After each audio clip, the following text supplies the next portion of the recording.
Hello and welcome everybody out there in YouTube and D&D land. I hope you're all having a fantastic day today. Before we jump in the action, don't forget to like, comment, and subscribe. All of those things help us out tremendously. If you're interested in supporting our community a little bit further, consider becoming a member here in our YouTube channel. Memberships start at just $2 a month, and you gain access to some cool emotes.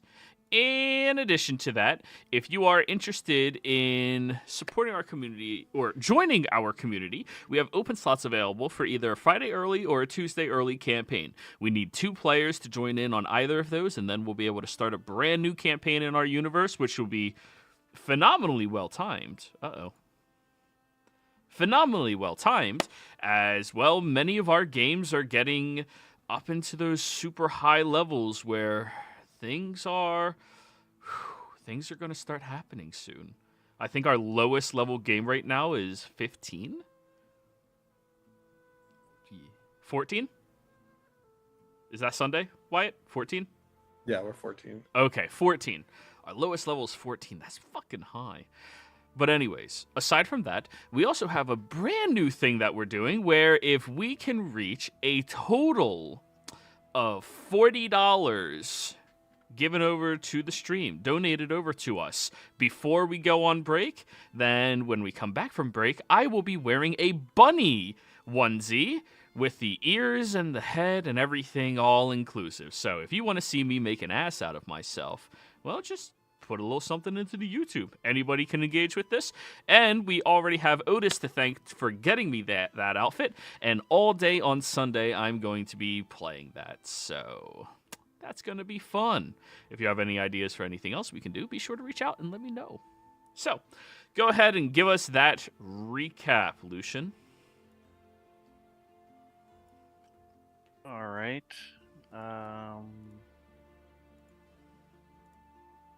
So we were talking with, I'm trying to find his name.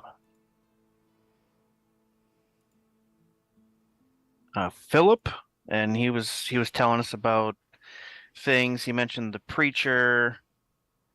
We journeyed from the pinnacles over to the heroic plateau, and we were kind of under the idea that it would give us some ideas of someone to replace Gabby, but it's not really working out that well. We were just checking things out. We saw some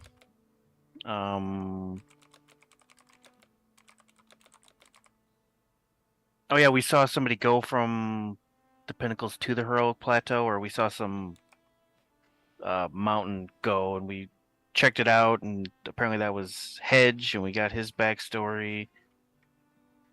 And then we reminded Philip that he mentioned this preacher person. So we talked for a while about how to get there, and then just polymorphed into birds and used a bunch of spells and got over there to the head of the beast on the tongue where Preacher lived. And we tried to introduce ourselves, but apparently he had used the pinnacles to get memories on some of our party members, namely Casimir and Liara. So when he saw them, he was very frightened of Liara and her possible plans. It took a little bit of convincing, but then he calmed down. He gave us a lot of good information. He was telling us about Tyviros, the Yeti. He apparently just murders people if they show up on the plains, and there were more portals off the planet, but he murdered people and used their blood to close the portals. So there's one portal left. I think he said the last one was in the Sands of Dreams. And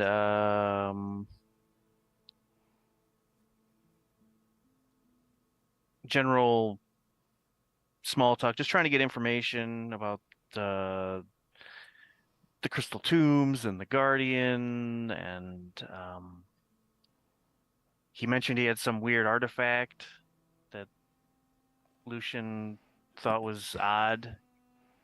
Apparently, every hour he has to tell it to stop, or it counts down, and he's been doing it for like 40 years. So Lucian identified it, and it's no good. It's some sort of like doomsday device, basically.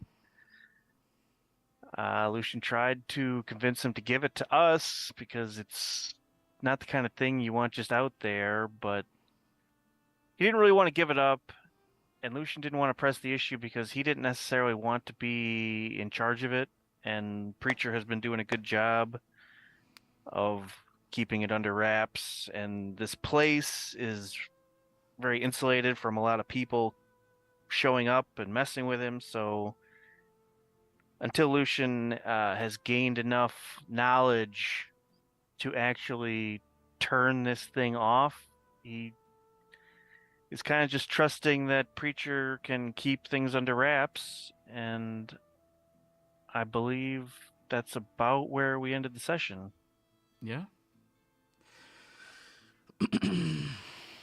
You all watch Gabby looking very contemplatively at this time. She seems, for her, incredibly deep in thought, which Lucian, you know, is fairly uncharacteristic.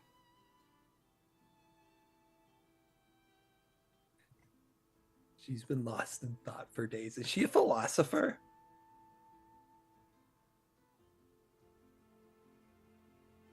Philosopher god. No. She's very straightforward. Absolutely not. And jolly. It's yeah, to see her brooding is. Wait a second, that wasn't my voice. Is that a oh, wow. So are we gonna go to that god thing and outrun it and just steal its secrets? I actually have a funny idea. Do you remember that shade of the first death or whatever? And we hit its robes with a movable object, and it was just kind of stuck. Let's just do that again. That sounds pretty ballsy.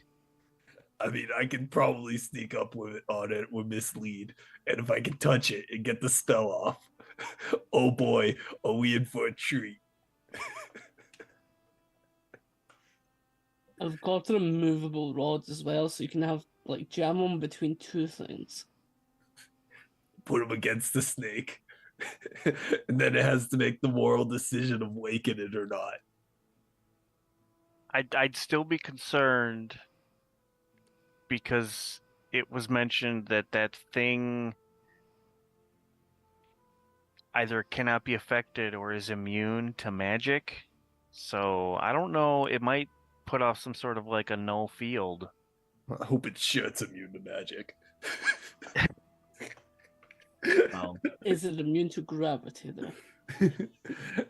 Yeah, that's another thing too. I'm very I don't know. good at changing gravity and stuff. And I hope is it immune to a statue punching it? If the statue walks too close, does it become a statue again? Very possibly. It might, it might literally, the spell anti-magic field, it might just have something like that around it. So any kind of magical effect around it just doesn't work. I don't know.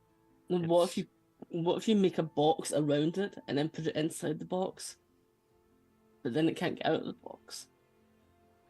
What happens if my anti-magic field gets around its anti-magic field? It's a lot of no magic. Yeah, but which one cancels the other out? I think they both just negate magic. Sounds like it would be really easy to punch some people there. Yeah, I'm all for that. I mean, I'm sure Casimir would be fine running in there beating the hell out of him, but You all are I don't know. absolutely insane. Thank you. I'm a scientist. Yeah, but this is all, we're all just conjecturing theory right now. I made up a word, conjecturing. This is why Zodiac has the lowest intelligence score out of all the planes. Average. I actually do think so, yes. Including the planes that is pretty much just massive oppression. such heat, such oppression. Somebody got it. I mean, if not, if I could always just move Earth and block it off, but I don't know if this is really Earth. Looking down at the snow, Kind of. I don't know. it's like water. This is not my place. Why is everything filled with water? What happened to like rocks? I'm still considering the Yeti idea that we just pit the two of them against each other and just see what happens. You think we get an immovable object like Yeti and just carry him there and then dispel the magic and see what happens? I mean, I could just carry them. But Can't let's you go just have like gate the Yeti? We know his name. I'd have to leave the plane. The spell is a little weird. It's like Oh, it has to be won't from another work. plane. Yeah, they won't work on things in the same plane for some reason. But I can do one better.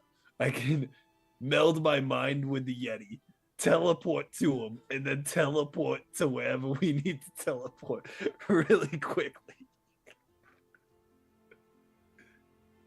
I don't know why I didn't do that in the Feywilds with Melissa, but we'll find out later. Well, you can only teleport the Yeti if he's willing, so you'd have to convince him. Oh no, I mean I think Joe, you'd have to make a save like plane shift, right? Like No, For it what literally spell? says you have to be a willing creature. for teleport, or Yeah. is it, it's always willing. That's crappy. Plane shift was so funny. Teleport's so shit. Yeah, dude. Fucking plane shift was so funny where you're like, oh fuck it, bye, and it's just gone forever. Well, that's banishment. No, you can. Plane shift is like plane shift. banishment, but they don't come back. Yeah, they're not coming back. Plane shift is willing too. No, No, read at it's the bottom unwilling of to plane make- shift. Yeah, if it's yeah, unwilling, you they have to can make a do it charisma to someone save. unwilling. Yeah, and then they have to make Winchester's a a really save. good spell. Okay, I mean, then I true polymorph him into a teacup. And then he has no real consciousness at that point. And then we just teleport with the teacup. Yeah, you can teleport a single object you can see. Yeah, I think that's the plan, guys. Am I turning this Yeti into a teacup? Well, and rather than doing that, let's just head to the tombs, see if we can see this thing, and see if it's something, if they're just talking up, and we can actually just deal with it rather quickly. Like I mean, yeah, we can try to beat it up. I'm gonna touch. Is there any like objects on the ground or anything near us? Well, you're inside this man's house still, so Is there There's a- anything? Oh, you're here. Wait. Keep your thing. Do you have a napkin or something? no. You have no napkins in your house. I have rags. I don't know what a napkin is. Can I have a rag? Yeah. Goes over and hands you a shirt that looks like it was like partially bloodied but then washed out, so now it's kind of pink. I'm gonna tiny serve it at will. Yeah, that's the shitty 3rd level at will spell I took, guys. Tiny servants. You're coming with me, Scraps. And now there's a crusty walking shirt. That's your There we- signature spell. Yeah, that's her signature spell. I told you. I wanted can't to even argue with that. That is your signature spell. That is you. Yeah. I mean, Yeah, I wanted to bring her back to her roots with like pedal and shit. You so- sure did make that decision. Come on, Scraps. We're gonna be friends for life. Let's head out and go see what we can see. Alrighty. Thank you for all your help, preacher. We'll meet again. I'll be back. In fact, oh hell. What are you gonna tell me not to go anywhere? No. I mean, I figure you're not going to go anywhere because there's nowhere to go in this plane, really. Yeah. Or you can't leave this plane. I was gonna try to get an item so I could teleport back here easier, but I'm not gonna be able to figure anything out to stop that thing within 6 months.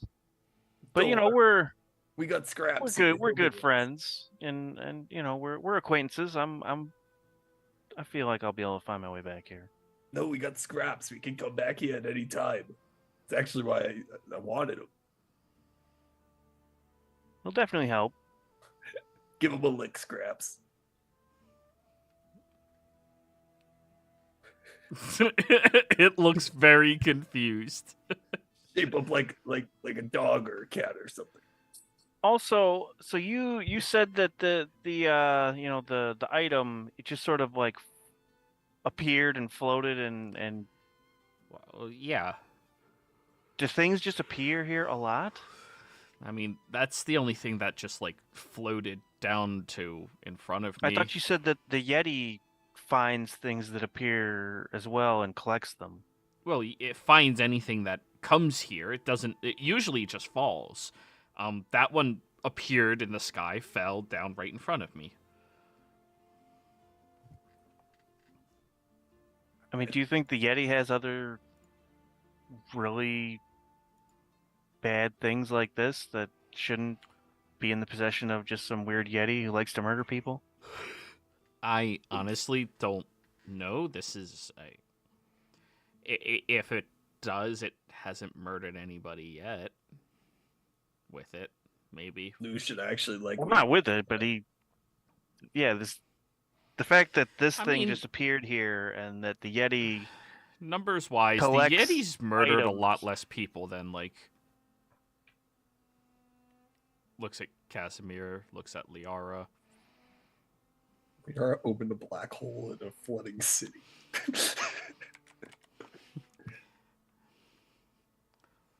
Well, all right. I just thought I would ask. I mean, maybe go ask him. Maybe. What was he again? He wanders the Crystal tombs. yeah. No, the Yeti wanders the heroic plateaus out to the sands. Oh. Gotcha. Thank Oh, you. I thought you said he was on the Crystal Tomb areas. Okay. No, the Crystal Tomb is the Guardian. Yeah, I thought they were both kind of in that area. All right. No, he goes around the heroic plateau and to the sands of dreams. Okay. I kind of think if we go to Yeti, we might find some crazy objects, like my other earring. I think Philip said that the Yeti's been collecting a lot of things that fell. Yeah, we could. If you guys want to get new stuff, I mean, we could definitely go visit. I'm gonna start calling the Yeti Teacup. I really like that name. Don't you like the name Scraps? It folded itself into like a perfect Macy's folded shirt. I don't know how you're walking right now, Scraps, but it's beautiful. Floats. Right. Floats? Tombs, plateaus, Yeti, and then portals or something like that. Yeah, Let's go. let's scope out the Crystal Tombs on our way to the Heroic Plateaus then. Alrighty. So, have you guys rested since you've been here? You did take a rest, yeah, while you were Yeah. out in the open fields. Alrighty. Well then, you all leave Preacher's house, wandering down the tongue for a period of time before going back out into the open world. Jesus Christ. Whew. I'm not actually that tired. I just keep yawning. Did you guys hear that? We wandered out to Jesus Christ. Is that? We found him. And Steal his device everybody swap. dies. And we found Gabby's replacement. No.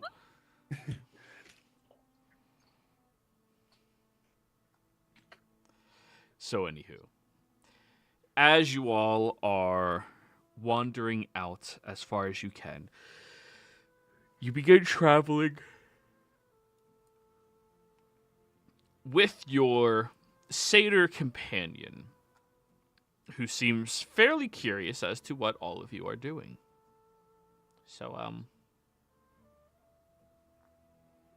What are we Triton. what are we gonna do? Oh, Triton, I apologize. You have hooves too. Um, They're webbed. So yeah, what are you guys doing? Scouting out the tombs. yeah, we're going to crystal tubes. You don't have one of those Okay, goodbye. things- What? I'm not going anywhere near the tombs. Yeah, he told us that. He's afraid of him. He's afraid of the Guardian. No, we get that. You could watch if you know how far up to the safe distance you've been there before. So show us the way. Yeah. Plus, we're gonna hit it with a spell that it's not gonna be able to stop, where it can't move at all. Aren't we, Scraps? The shirt unfolds. It lays face down. Oh, it wants to be pet. I'm gonna step on it with my hoof and keep walking.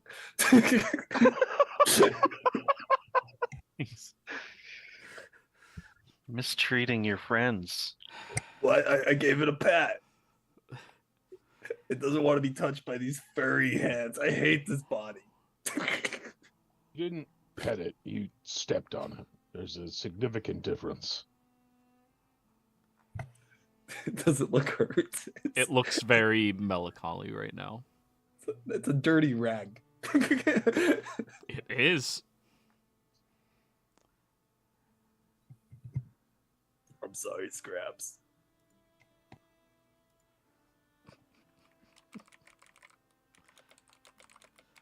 So, no, I'm not going anywhere near the tombs. If you need a location of where they are, here, here, here, here are all of the tombs. But in order to get to any of them, you have to get to the one here. That's the only one Yeah. that is scalable. Yeah, when we were flying overhead, we saw that one with the Guardian. What do you mean scalable? There's a walkway that heads up to it. Oh, so yeah, we can just walk right up to it then. To that one, yeah. The walkway's underneath it. It's a spiral all the way up to the top. So Phil, Easy do enough. you have any idea where the Yeti is right now? Usually somewhere in the heroic plateaus. Usually I just don't go near them. Yeah, I sort of figured like you might have some way to know where they are so you can stay away. I don't know. I was just curious. If there's like a sign that it's near that. A smoke signal. Well, usually you see it because it's very, very, very big. Mhm. You know how big Yetis get, right? I mean, roughly. Yeti sized? What's that about? 3 foot?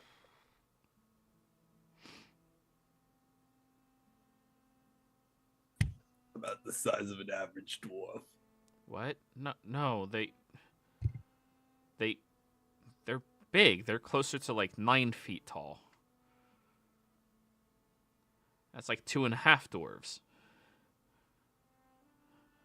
Okay, I can count dwarfs. All right, so put 2 dwarves. Oh, so you mean like a wampa? I don't understand any of you. Wait, why am I He's still doing the talking halfling voice? I don't understand any of you. He's talking about a wampa, guys. Well, That's a wampa. Welcome to my world. do you Some of these people enjoy are psychotic? this like being here? I mean, I know you're basically immortal and you get to like watch other people's stories, but I was just curious, like when we get out of here, do you want to come with us? We can take you somewhere else. I mean, Because you said you kind of like ended up here. I mean, I'm not saying you're not enjoying it, but like maybe you don't want to stay here forever. I just figured I'd throw that out there. You've been very helpful to us. Thank you. Seems only fair to give you the offer.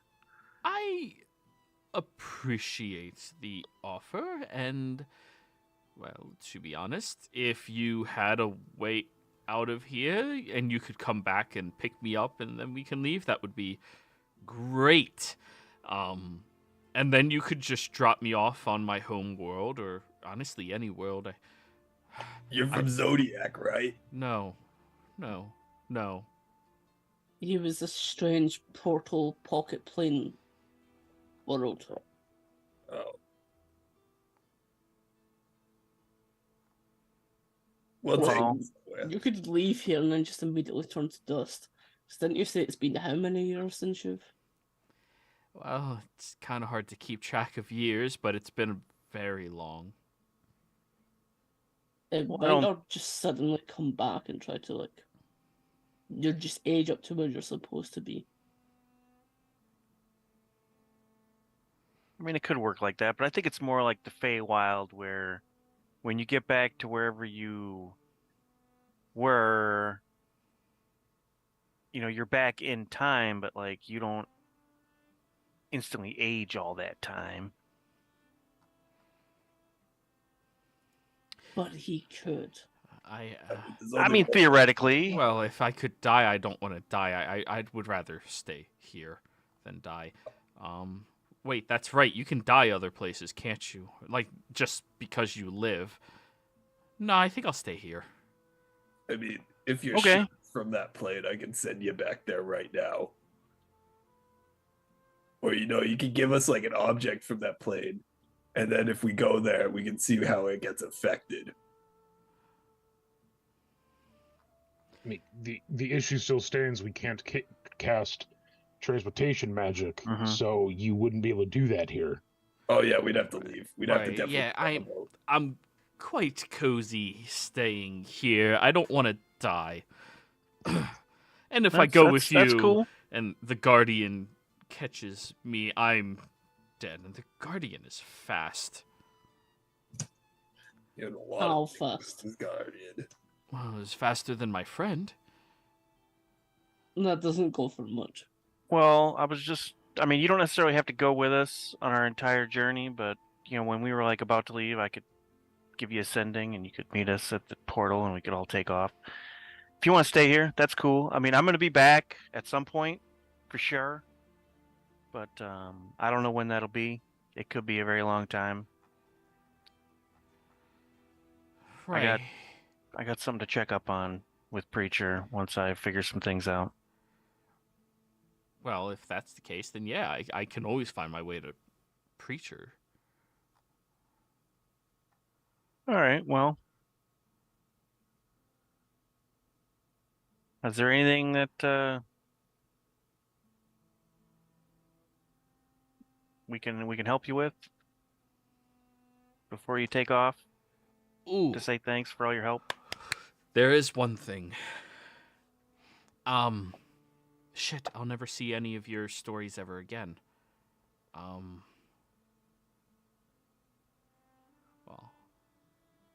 I was kind of hoping that, if you go out, you can, make someone really cool that that I don't know, or that hasn't been here, right? Push them along to have a really cool story. Yeah? Oh, there's somebody you're gonna watch. This little darling girl named Melissa. Melissa. I don't know her last name.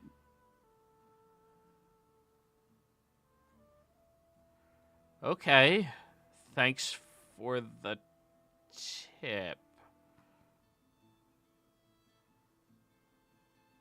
Well, I mean, it could get really complicated. And I don't really want to do it right now, but before we leave, I could make you forget you ever knew us. Oh. Wait, would that mean I'd be able to actually see your stories again? I don't know. Well, if it does, then if that It does could be I don't know how strict the rules are of you can't watch the stories of someone that you've met. It doesn't necessarily mean that you remember the people, it's just that you met them. So I don't know what the rules are, but before we leave, I could try that. Right. Yeah, let's give that a try. And if that is the case, then fight something Oh, wait. really epic. Yeah, totally. If you're looking for an interesting story, we did meet. Well, we did meet someone that helped us a little bit. Yeah. I think his name was Sebastian. Sebastian. He's a paladin, has a big hammer. Oh, are you talking about your son? Yeah. He's your son? Perfect. Yeah. What?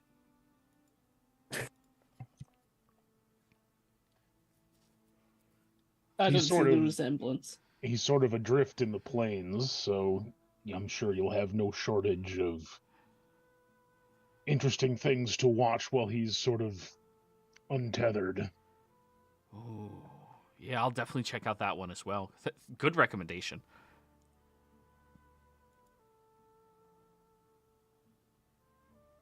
Alrighty. Well, nice to meet you all. Been a pleasure. You as well.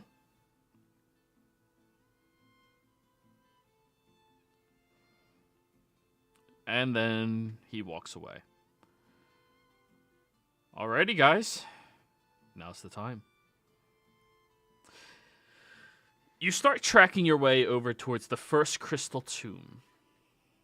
As you are wandering across this snowy drift of landscape, you start to notice these large protrusions in the ground of very sharp ice spikes that seem to shoot out and jut all around the location.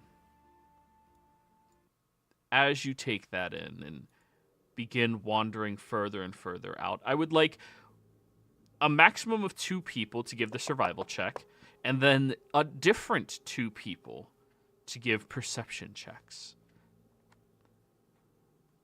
The survival can assist one another. The perception cannot. I'll do a perception. I'm not good at survival. I could do survival if somebody wants to help, or we can both do our own checks. I'll do survival. We'll just roll separately. It's up to you. Alrighty. Yeah. I guess I'll do perception.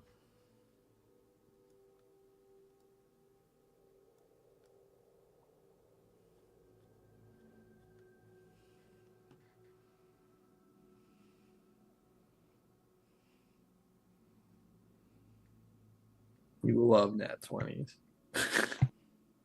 Alrighty. Indeed we do. God damn, this is the wisest fucking party. I was like, there's only 5 players. Force 4 of them to roll. And who didn't engage with this? Owen, right? Correct. So, Owen, what are you doing while others are keeping watch for you and navigating for you?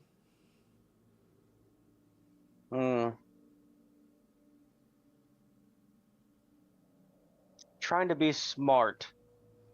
Because he feels like he's probably one of only 2 smart people here. He doesn't know about Lucian yet. That's fair. It hasn't been around him long enough. But with Liara and definitely Casimir, he knows that there's like 3 brain cells between the 2 of them. I've got 2 of them. Liara's not in the best state of mind. As she ever has been. So, the 2 of you navigating for everybody, Liara, Casimir, You're finding that there appears to be somewhat of a pattern within all of these spikes that you are traversing through to get to your desired location. The pattern seems to be almost to discourage you from traveling over here. And interestingly enough, the ice here does not seem like it's the same ice of memories and stories of individuals. It seems to be created, crafted, in fact. Lucian, as you are traveling through, you notice that within one of these spikes of ice, there appears to be a rock. 8-sided, cylinder-like object. And when you look inside, you recognize the holy symbol of Frigid inside of it. Now, do you remember who Frigid is? Yeah. Cool.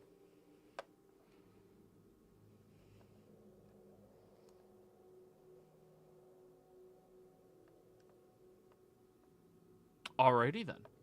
Is this something that we can? So it's just in like a ice spire? Yeah. Hmm. Ice. Ice baby.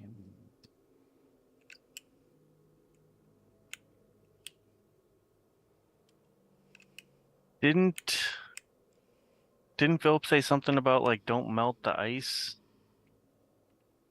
Or was that only in the heroic plateaus? The heroic plateaus and the pinnacles. Okay, so we can melt the ice here. So yeah, I'm gonna try to.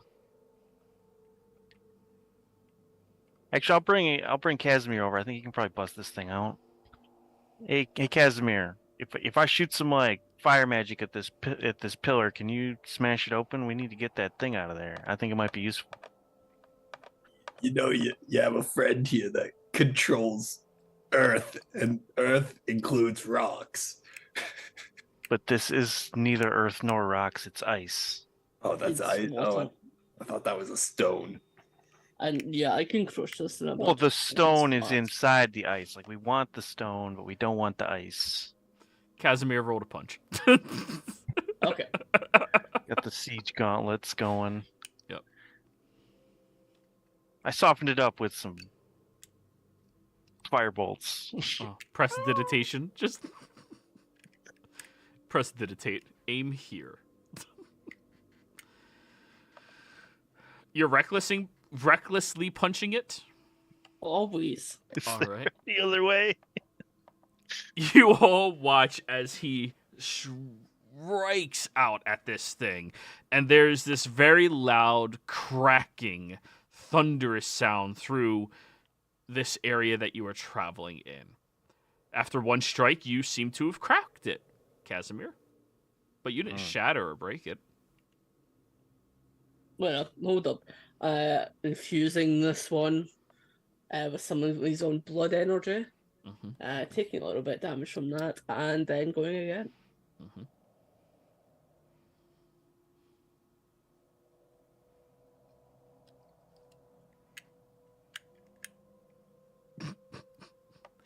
You all watch as this black streak of energy, almost like lightning, courses through this large spike. And then as it pulls back in towards you, Casimir, you see it begins crumbling and breaking away, slowly but surely. Then you are surrounded by hundreds of large shards of ice, and you see the standing pentagonal cylinder. Is that the right phrase for it? Pentagonal podium? Pentagonal prism. Prism. Thank you. It's been a long time since I was in school. I need to care about shapes. Yeah, so now I want to examine the item. All right. with the holy symbol on it. So you pick it up, and go ahead and roll me a nature check. Nature.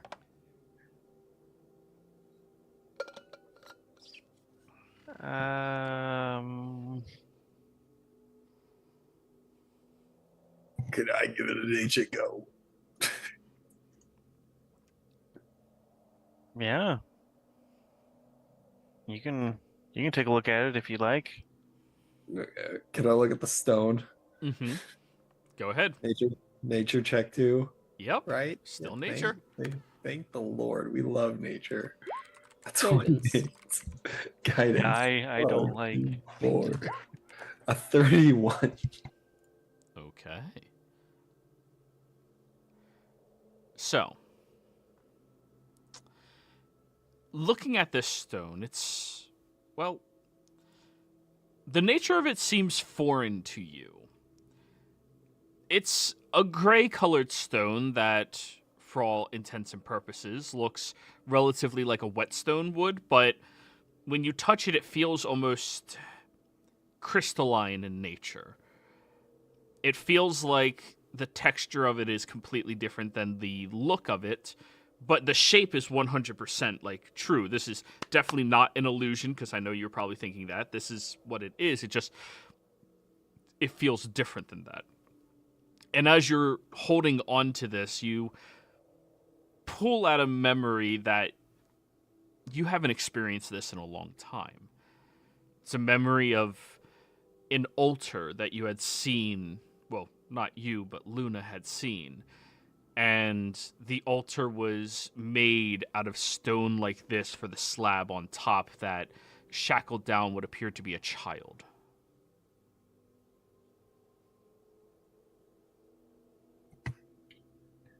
Oh wow, that's wild, dude. So you gotta feel this thing. I'm gonna put it against Casimir's arm. What? What am I doing? Feel it. Look at what it's made of. It feels like a crystal, but it's smooth like a stone. But yeah, Can I keep it? this is. I mean, it's a material component, some sort of ritual. You're gonna need a lot of it. I think Lucian would probably like it more, but yeah, definitely a material component for a ritual. It's dark To magic do- or something. To do what? If I had to guess, a sacrifice or like blood magic or some form of something bad. As Lucian. Arcana check. And what were you about to ask, Bulkhead? a craftsman, would I recognize this material at all? Arcana check. God damn it, Lucian. Could I'm gonna use Liara- I'm gonna use my last luck re-roll. Okay. I'm gonna flash The a genius day. myself to put that to a 30. Oh, Are you two kidding me? natural ones. Bro, I said roll a d20, not a 1. Can Liara do an Arcana check? Unfortunately, Liara would not have this knowledge. Thing doesn't make any sense. Sounds That's weird. the third one for the night. I flash a genius to myself, so I have a 30. Perfect. Yeah, that's your third one. You ready to fight the Guardian? My third one of my 3 rolls. Yeah, the probability of Or this no, I is- rolled a perception check. I rolled. Oh, yeah. Okay, never mind. It's not as bad. 1 in 8,000. It's pretty bad. Anywho. Bulkhead. Her mentioning that about the stone and you looking at it from a little bit afar. In your journeys with multiple different spelljammers out through the ethereal and the astral, you've encountered group of individuals that would use this rare stone that nobody's been able to find or farm for some reason, but for some reason always has closer approximation to the heavens than anything else, and sometimes debris that comes in from the astral itself or the beyond. They refer to this as Binder's Stone. And if this is Binder's Stone, its purpose is to be an impassable binding agent. It is something that, if utilized properly by somebody who knows everything about it, knows the ancient incantations, it can bind an entity to a specific location. Have we removed this from the ice Yes. yet, or are we just okay? Yeah, Casimir shattered the ice. We may have made an error. If this is what I think it is, this is Binder's Stone. It's used only by select groups that keep its secrets close to their chests. But what I understand is if you know the material and you know the ancient incantations, this stuff can be used to bind entities to certain locations. Now, this makes me think that this is being used to bind something here, be it the Guardian or something worse. The snake. Something is being bound here. Possibly. It could just be a piece of Binder's Stone that found its way into the ice. But I worry that it is being used to bind something, and if something is bound here, we shouldn't mess with it any more than we have to. If someone stuck something here to seal it away, it was probably for good reason. If we deactivated something, we probably would have known. It would have glowed or something. Does it still seem active? I don't know. When I saw this thing, like, it was a lot of it being used on something very small. Well, wait. Just looking at the map, do we happen to be near the black square on the map? You're getting closer to it, yeah. So I'm not there just yet. No, not yet. Okay. I was thinking that it could just be what all these black things are on the map. Because we don't know what these are yet. Now, Bulkhead, with your perception check that you made, now that everybody's looking at this, you look further out, and in about every 4 or 5 of these ice spikes, there's another one of these. And the ice spikes travel on for miles.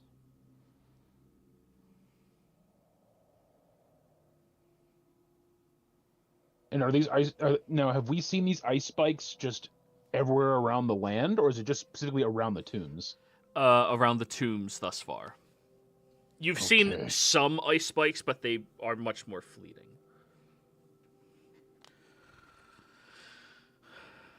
Okay, these might actually have something to do with the tombs themselves, because he starts pointing out different spikes with binder stones in them. This is more than just a coincidental chunk of stone that fell and found its way into the ice. Something's at work here that we don't understand. Obviously.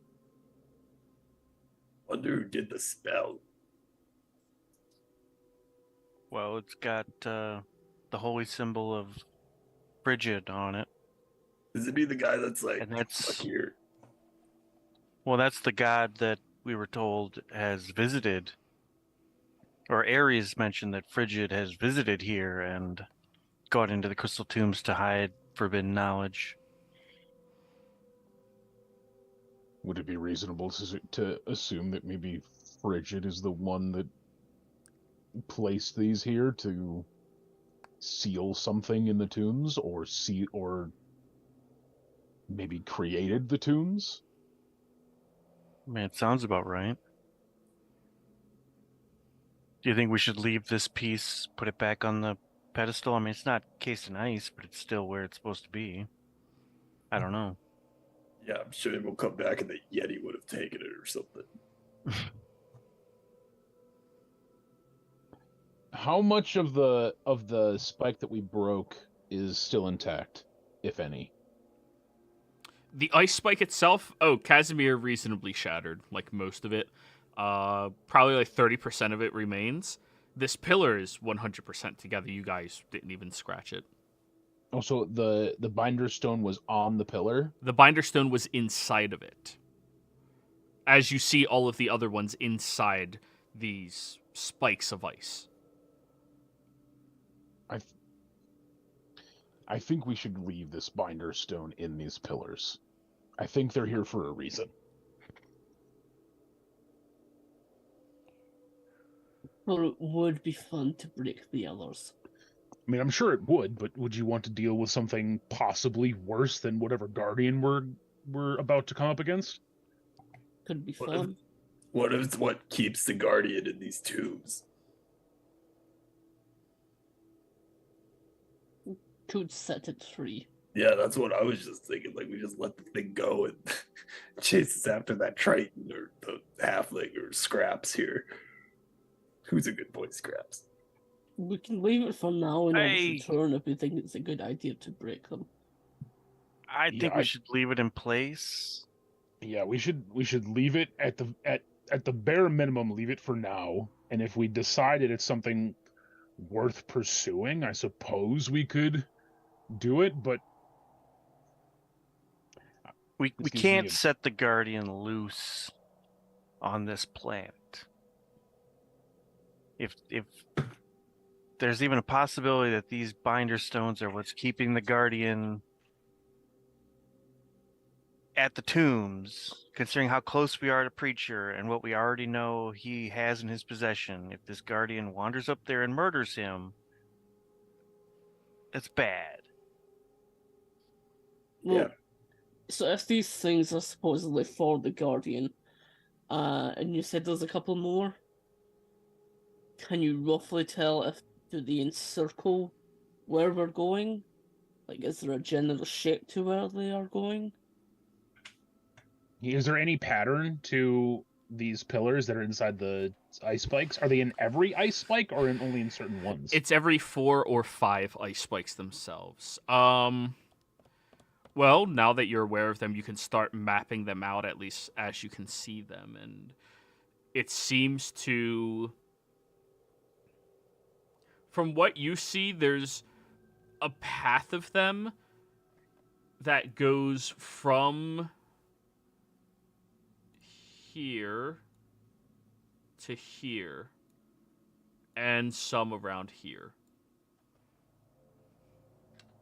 What this might be is the edge of the wall that this thing can actually go to. If it's bound here, maybe it can only go as far as this and it can't go beyond it.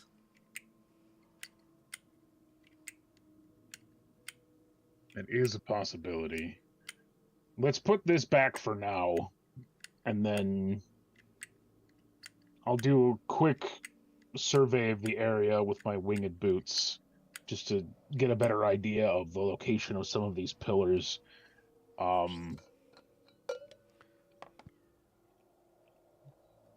Just in case. It's essentially a magic fence to keep their wild dog in. So it doesn't go too rampant across the plane, I'm assuming. That or like, I don't know. I feel like it's that or maybe somebody from resurrecting the things in the tombs. But It could entirely be just to keep the tombs themselves bound here or something else bound here. Could be anything. Realistically, we actually don't know. Yeah. My guess just feels like it might be just like a fence sort of thing. We can test it. We can try to get the guy to run up to us and see if he can pass it. I would much rather just rip his face off. I'm gonna grab the binder stone and put it back into the pillar. Okay.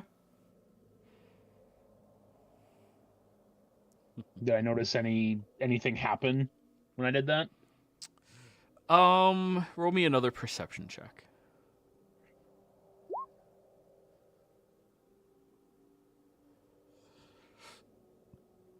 You didn't notice anything? Hmm.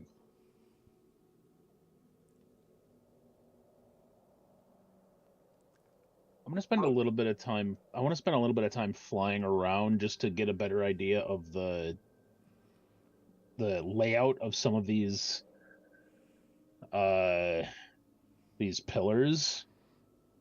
Just get a rough estimate on like if there's any other patterns within the placement. Okay. Does Yeah? like if it's just like a sort of fence or pathway or whatever, or just out of my own curiosity. So,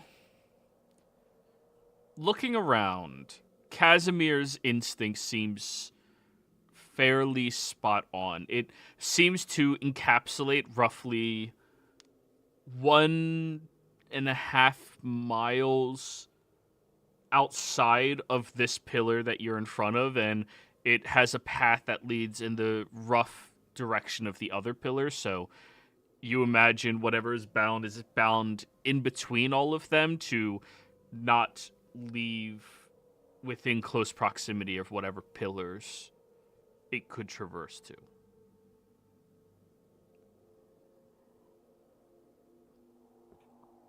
So Casimir's probably right. It might be some kind of fence. Do we want to keep pressing onward then? Yeah, we could keep moving forward. I hope that I wonder if that stone always works. Like, I mean, I don't really think the ice is magical, but like that'd be funny if we just had to bring that stone up to him and just get him near a wall.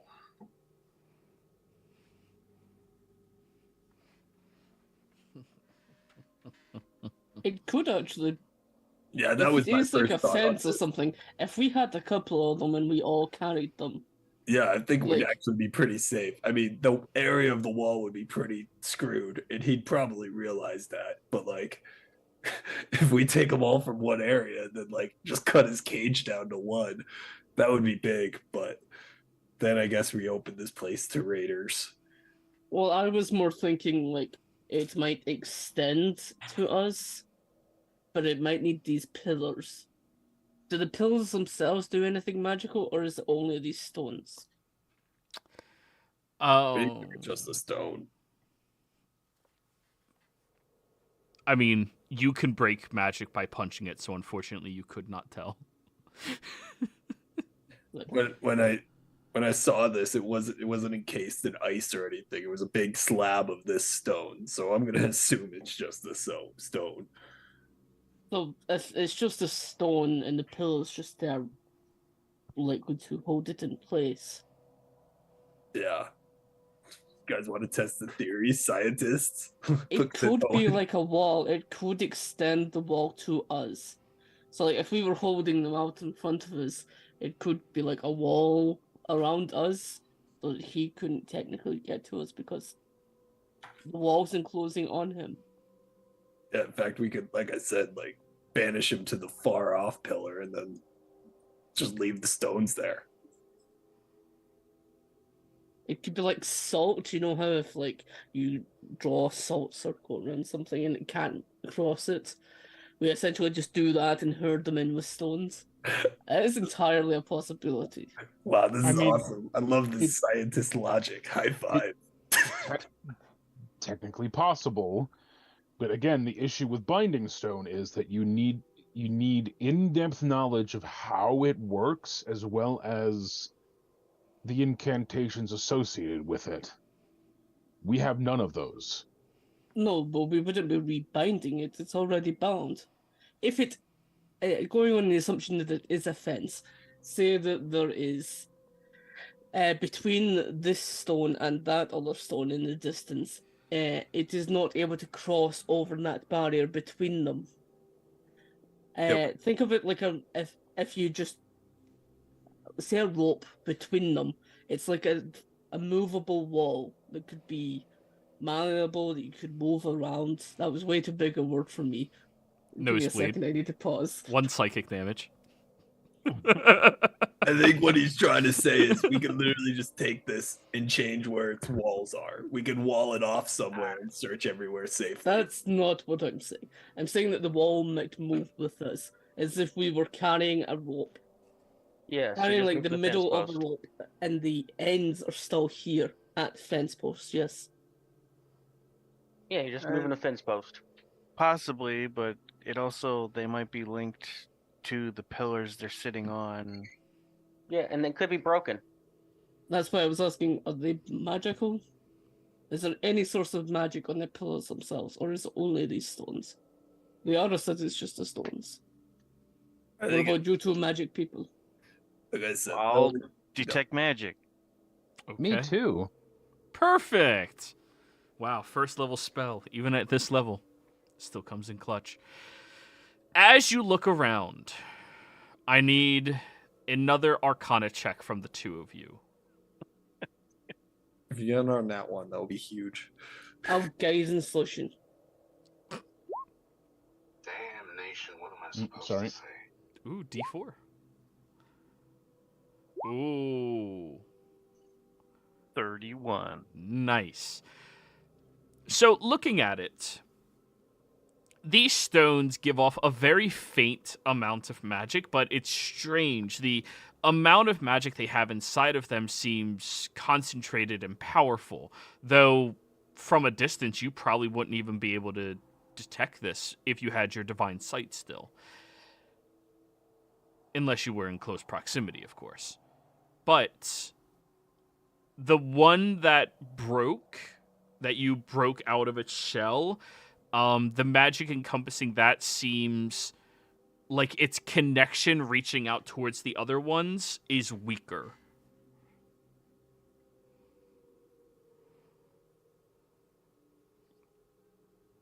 Because the ice around it is broken?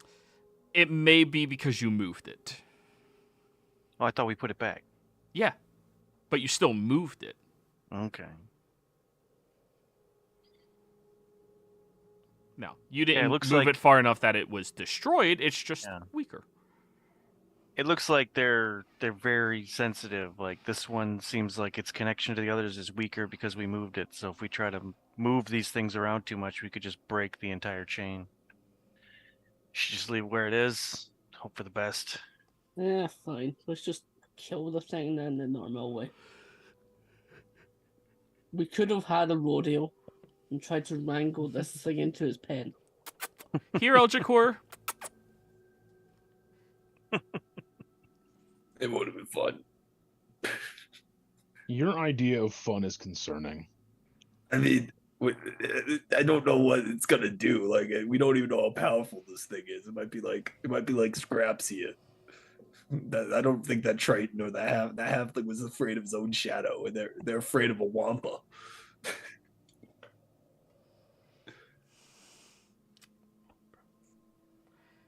Anywho, you all continue your travels, heading out closer in towards the crystal tombs. As you are moving closer, you begin to hear this vibrating hum coursing through the air. At first, it's subtle, faint, but as you are moving closer and closer in, it becomes a little louder. And the location it's coming from seems to be mobile. I'm going to have Johan flying kind of ahead of us, like looking around for the Guardian. Okay. Have You know. Johan roll a perception check, please. Well, Johann has advantage. 22. Oh, we love 22. As Johann is flying about, he seems to spy something off with his keen sight from a distance. Some type of creature that is wandering about, and as Johann notices it, it seems to rotate its head over towards him. Now, this creature does not have a face, though its body is fairly humanoid shaped. It's made out of wisps and black flowing smoke. It's a very strange thing to be looking at. And it seems to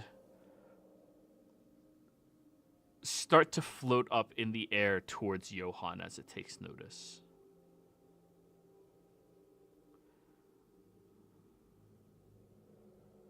Is this the Guardian? Or is it something else?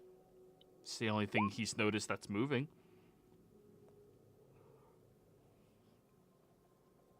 Okay.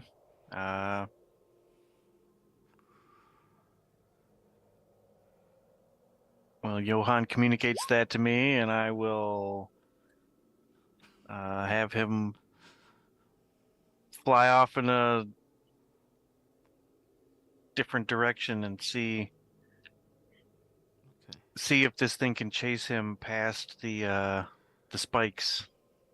So, keep in mind the spikes are 1 mile before the actual tower, and then 1 mile after. So it's a roughly 1 mile gap that Johann would have to outrun this creature.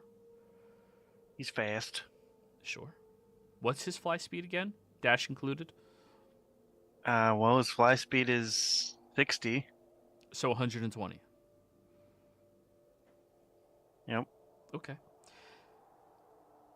Johann outpaces this creature for maybe... Well, he had a head start. 30 seconds or so. Before the only thing it sees is this blackened claw reaching in front of Johann's face before destroying it.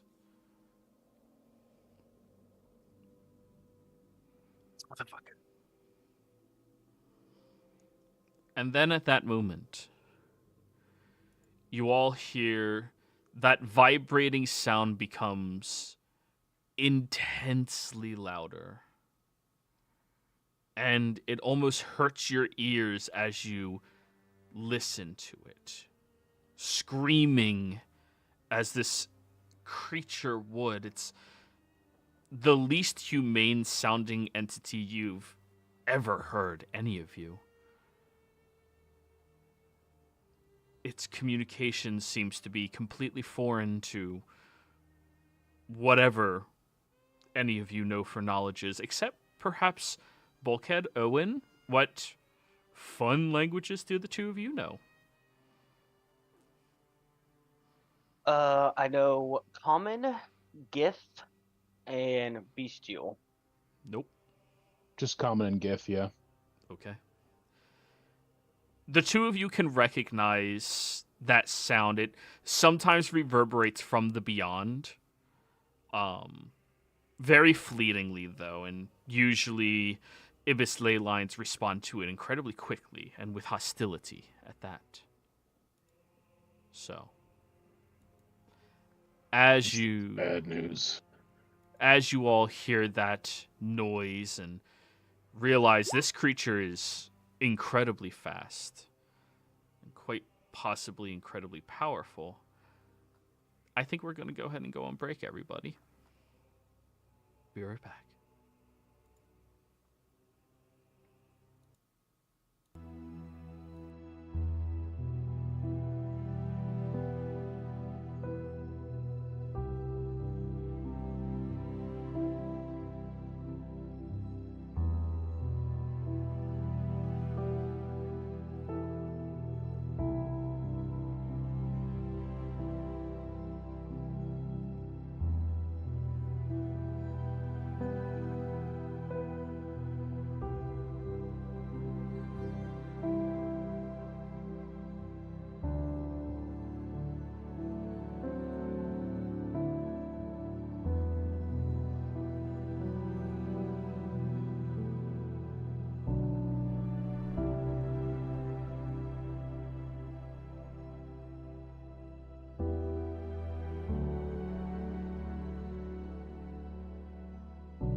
Welcome back.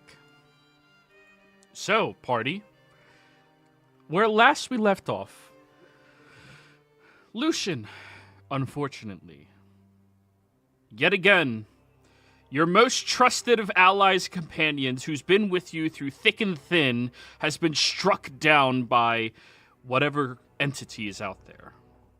Now it's personal. You realize this creature moves approximately stupid fast, considering it was able to catch up to Johann at a deficit. And fairly quickly as well. Just marginally faster than him. And you begin hearing that vibrating energy come off of this creature that begins striking into all of your minds. I need each of you to give me charisma saving throws. Owen and Bulkhead have advantage. Uh-oh. I'll use my recap advantage. Yeah, I'll use my Ooh. game advantage, I guess. Bulkhead +6. What? Soul of Artifice. I have +6 to all my saving throws because I have 6 things attuned.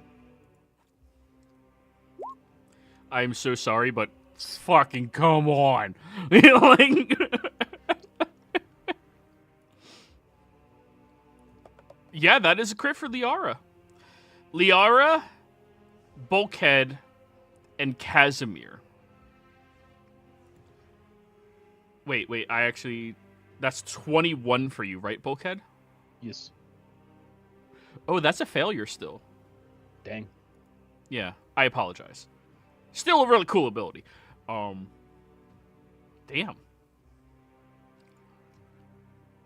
Casimir and Liara.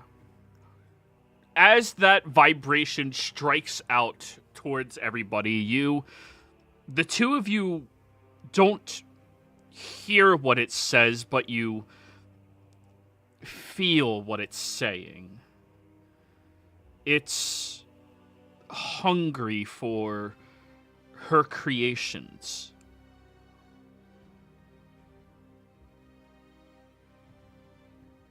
Run, Scraps! And the shirt takes off crawling. It's coming to eat us. Well, try. I think it's trying to eat Scraps. Oh, fuck. Does it know where we are? I don't know. Probably. Does it sound like it's getting closer? Yeah, should we all do a bump? Can I have some Coke?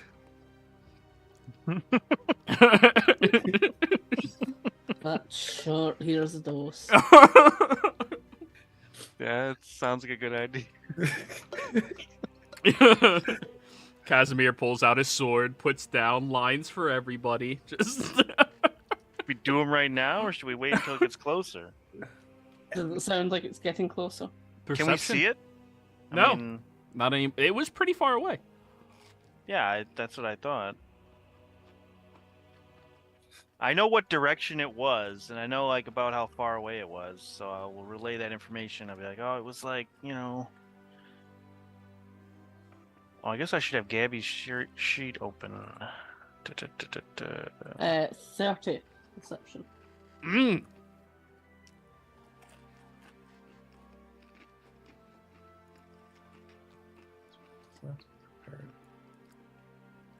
Sorry, I was chewing. So, 30. Kaz, whatever that thing is, it now seems to be aware of the presence of whatever it is hunting, and it's not sure where you are as best as you can tell, but it is absolutely looking. It's on the hunt for this, but it's a blind hunt right now. That's why Johann flew off into a direction away from us. It's still searching, and if you said it's quick, it probably means Yeah. it will find us sooner rather than later. It's not exactly too much space that it has to search around for. So we should at least be prepared, or we could get ourselves prepared and then just alert it to exactly where we are. I was thinking that. Rather than it getting the jump No. on us, we set up here, stand our ground. Where are we in relation to the fence? You're like 15 to 20 feet away from it. Like the farthest reach of where it is. And you're probably within half a mile from the actual tower. Should we back up to where we think the fence is? I don't know, because if we go outside of it, then it won't come. We should attract it here. I just mean attract it here to and we can test the theory where if things start going bad, we can fall back and see if it can't get us on the other side of the fence. I mean, I've got something that would definitely alert it to our presence. Well, where we are at the very least.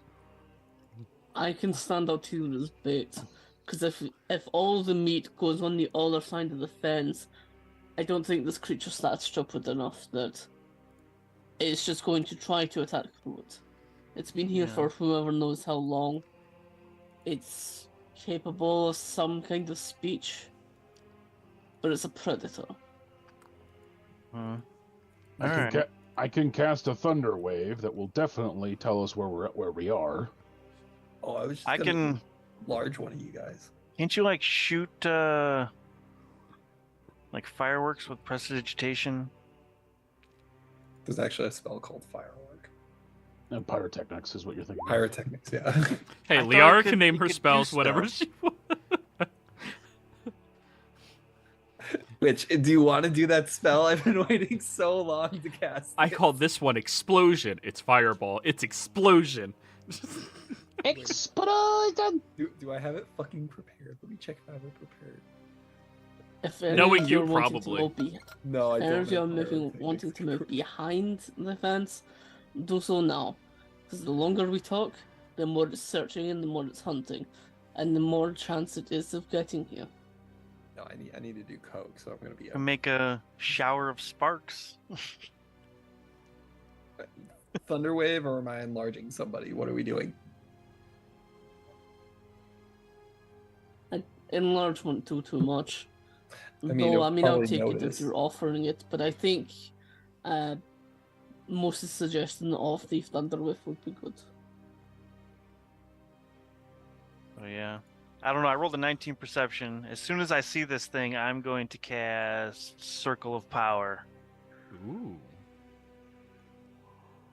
I'm gonna do a line of coke the second I see it. Yeah, same. Yeah, right after I cast. Or maybe I should do the line of coke before I cast the spell. Because then it would be like my hasted action. You can't use a haste action to cast a spell. Oh, that's true. But I Cast that spell then as soon as I see it. Okay. I'm gonna cast Thunderwave at first level, Alrighty. taking pains to not hit anybody. And you're all 15 feet away from the barrier? I guess wherever we were. That's where you were previously. Yeah. Okay. I'm staying here slowly. I'm gonna summon Echo though.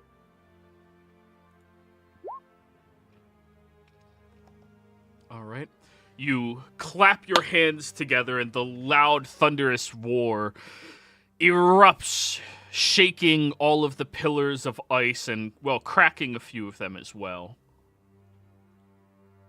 Moment goes by, and that vibrating energy in the air returns as the two of you that succeeded on your saving throws earlier seem to recognize that the entity is moving closer in towards you. We caught its attention. Prepare. Oh, Casimir's crap. going to use haste augment Okay. using the boots. Ooh, so. Ready to action, Coke.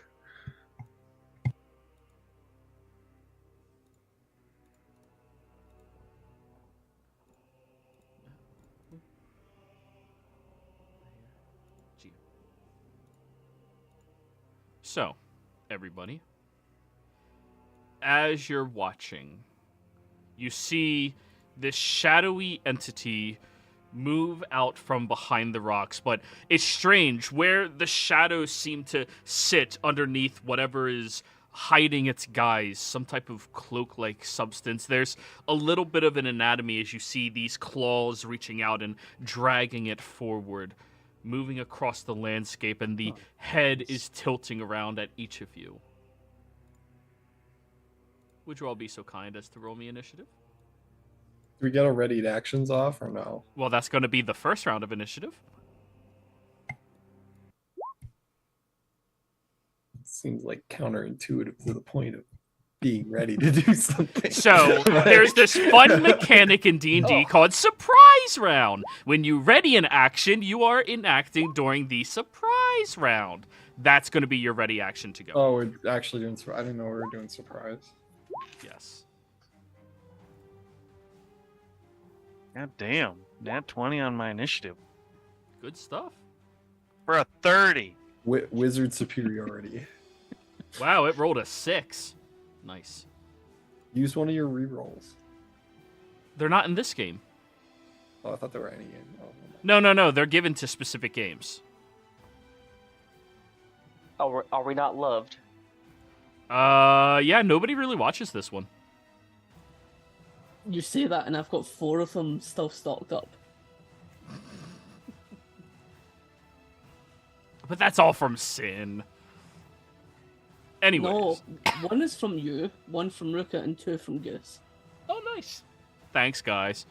Anywho, Lucian, you see the entity crawling across the ground, moving over, and its attention snaps as it seems to recognize all of you standing over here, and it is, well, it has striking similarities to only one creature that you've ever fought, and that would be the Croton.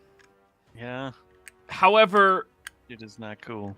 this creature doesn't seem to have as much of a form as the Croton does. It seems to be much more amorphic and, well, speaking of which, smaller. What would you like to do?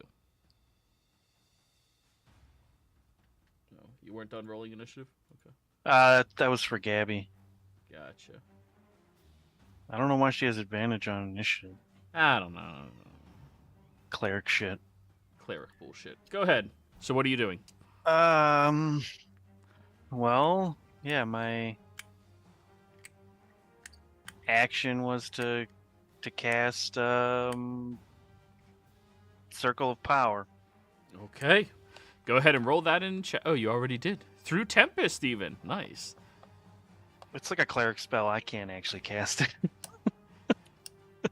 Diffusing magical energy within 30 feet of you. Until the spell ends, the sphere moves with you, centered on you. For the duration, each friendly creature in the aura, including you, has advantage on saving throws against spells and other magical effects. Additionally, when an affected creature succeeds on a saving throw made against a spell or magical effect that allows it to make a saving throw to take only half damage, it instead takes no damage if it succeeds on the saving throw. Nice. Came in very handy against Leo and his meteor swarms. Yes, I was it gonna did. say, saved a lot of us from meteor. So all good? The terrain, these green, are those like difficult terrain or anything? No, they're or- just features in the terrain. So this isn't like a So pool or is No, there it's just difficult ice. terrain on the map anywhere? it's just ice. Everything is leveled. You can move across it Okay, relatively easily. And keep in mind the safety zone is over here, starting here, okay? I should probably draw that on the map, shouldn't I?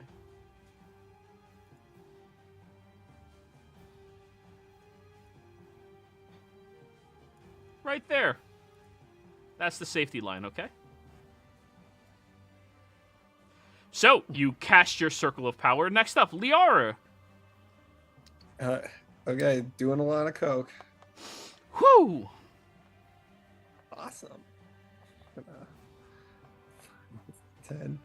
Oh, where are you planning on fighting this thing, guys? I don't know. Point, please. Here. Right where Casimir is. Okay. I'm just gonna get back here, and I'm gonna ready the spell Shockwave, 3rd level. Very well. It's my other signature spell, so I don't have to use a spell slot on this. Yep. All right, Gabby.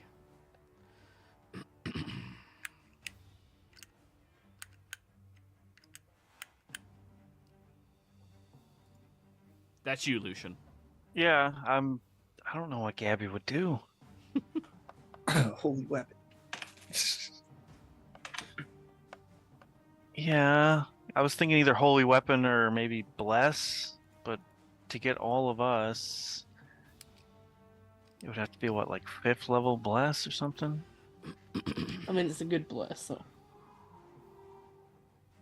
Bless you. So there's 1, 2, 3, 4, 5.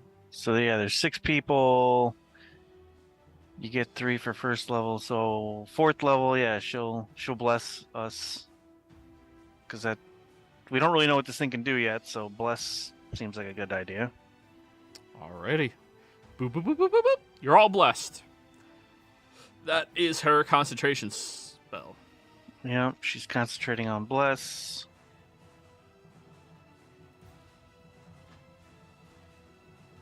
All done?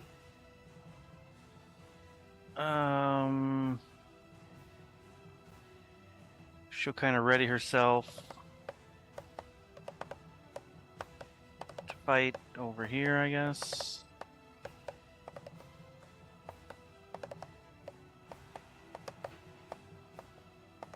Yeah, she'll move over there, just kind of take the flank. Alrighty. Casimir. Action will be to activate the haste elements. Bonus action will be to rage. Let me just do that effect.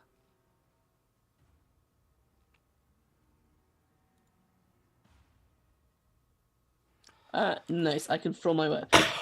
And all of its damage type changes to force. Nice. Perfect. And it's light, so I can wield it in one hand. Okay, so bonus action was that. Hasted action, I will bolstering magic myself. And that's me. Alrighty. Bulkhead. I'm gonna step up like here. Mm-hmm. I'm going to cast haste on myself.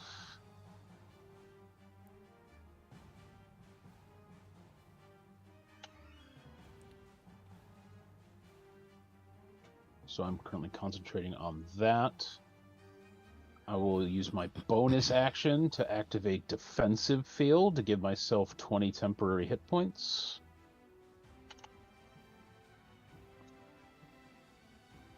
And then with my hasted action, I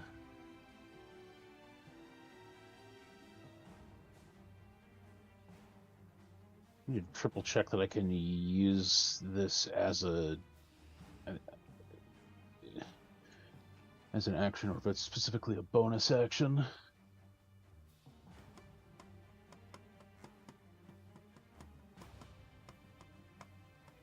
As an action. So with my hasted action, I will use an object, with that being my spell refueling ring, to restore a spell slot of 3rd or lower, and I'm restoring a third level spell slot. Would it be haste?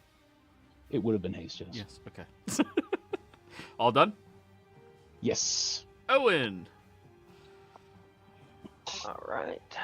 Well, I'm gonna be cowardly a little bit. Back up here. Then 15, 20, 25, 30. Gonna move Gully over here. And I'm gonna shout, "Can I shoot it now?" Liara, Coke Eyes, just shakes. Yes.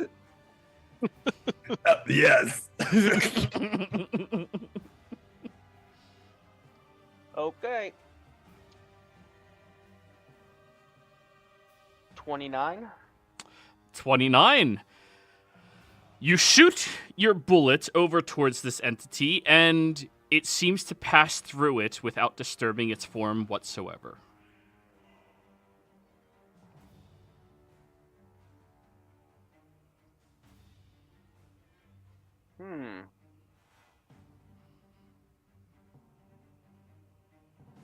Well, shit. And to clarify something, you are positive that you hit it.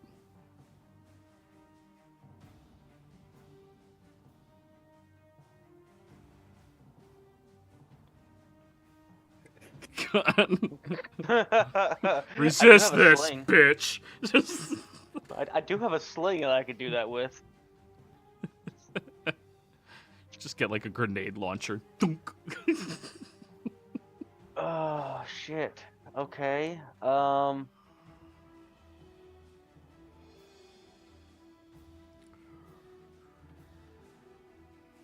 It didn't work. Aim for lights. All right, I'll aim for some lights on the creature. Where the maybe eyes are? Yeah. Go for it. 23. You are certain this creature is not moving. It is not dodging. It goes right through where you think what could be an eye would be. Doesn't disturb its form whatsoever.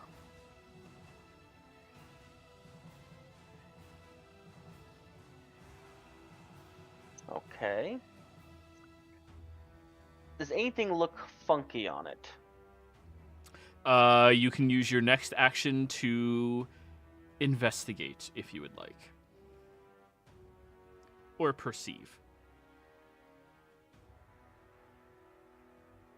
I'll perceive. That'll be your next turn. All right. Anything else for this turn?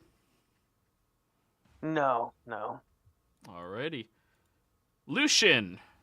Now we are actually in the order. The creature recognizes that entities are nearby, and this time when its vibrating voice bellows outwards, you all begin to hear it resonate inside your mind somehow, expressing the need to devour and destroy her creations. Okay. Well, I'll do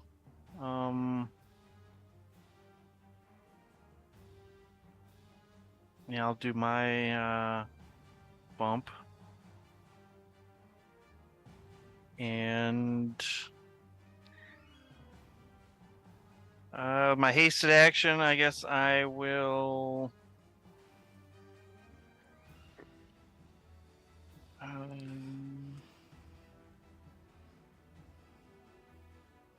use one charge of my wand of magic missiles. See what happens. All right.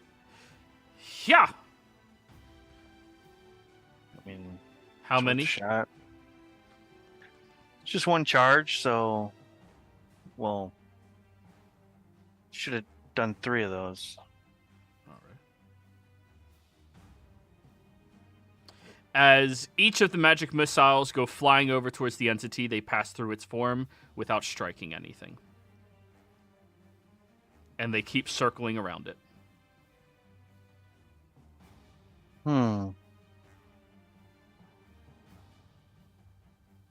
All right. All done? Before my turn ends, I will say, this looks like a problem. All right, movement. I guess I'll stay put. Okay. Liara. stupid creatures in the astral. Anyone have blink? And she's I guess it's the only thing we can do at that point. Yeah, she's smart enough to know about that.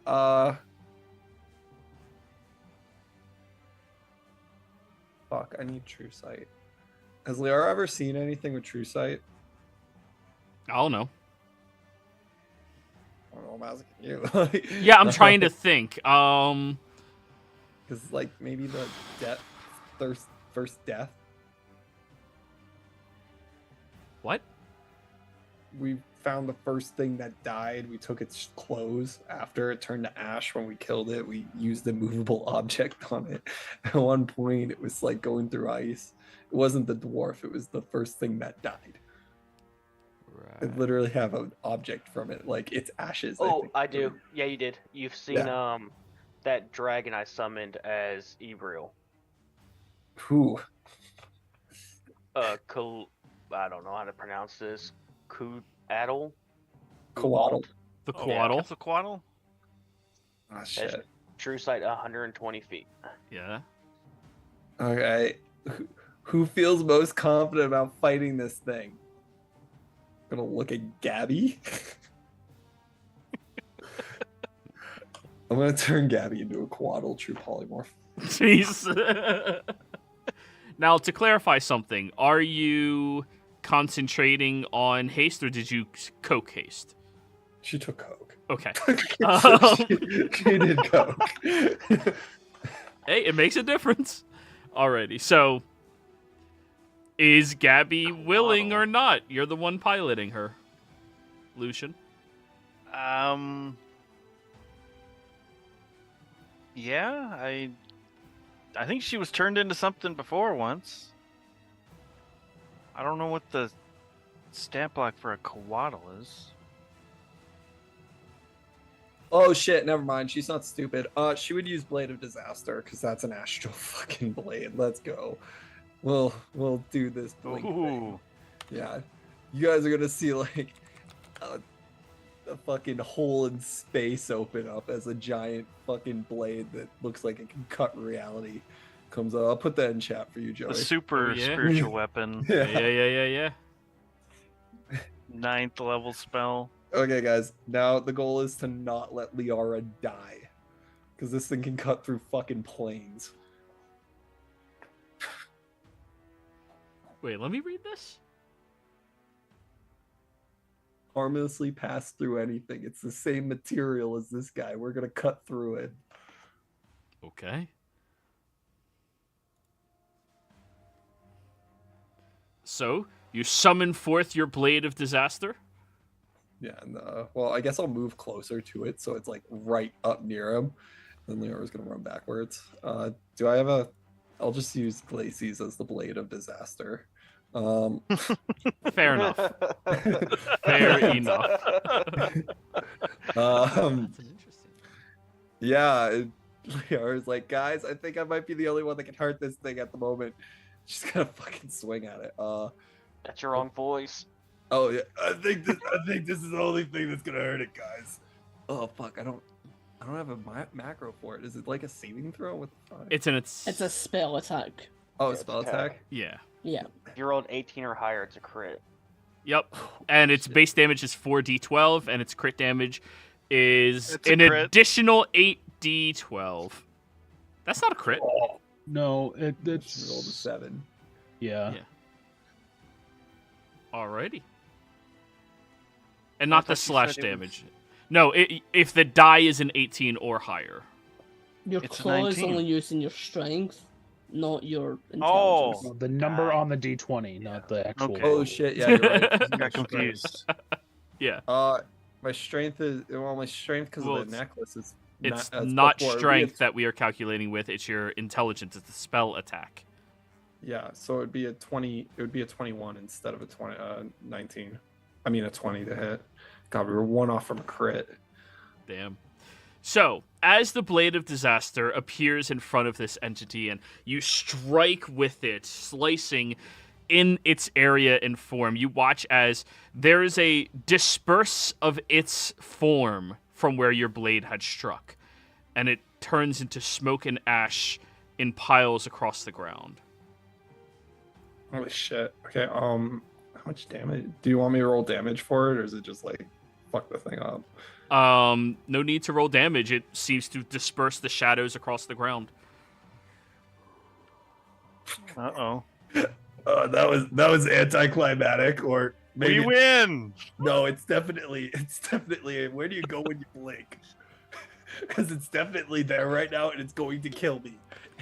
Oh, shit. We should all get near that blade. That looks eerily similar to that one angry girl. But I'm gonna stay near Lucian still. Okay, that's my turn. Alrighty, next up is Gabby.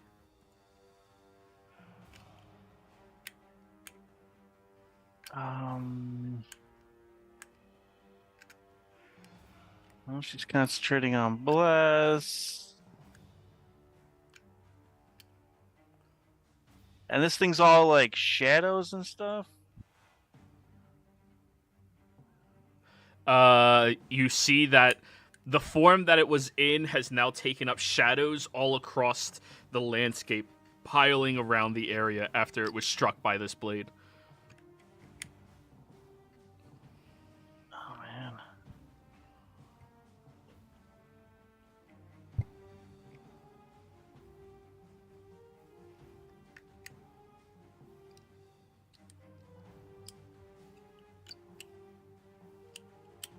I don't know what the hell she can do.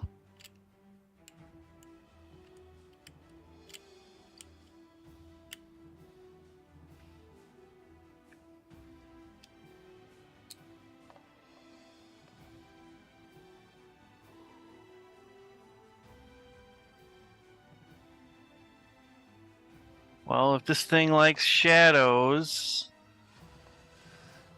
Daylight. she's gonna.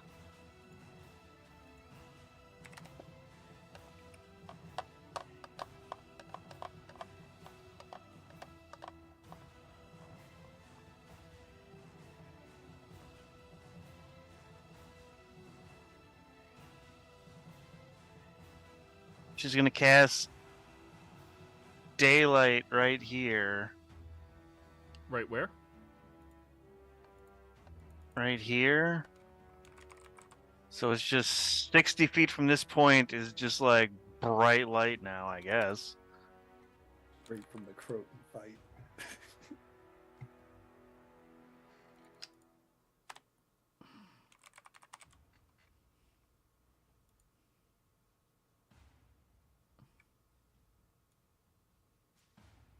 Right there. What's the range? 60 feet? Radius? Yeah, a 60-foot radius sphere of light Bing. spreads out. And dim light for another 60 feet. Alrighty. It's bright as fuck now, everybody. Are the shadows gone?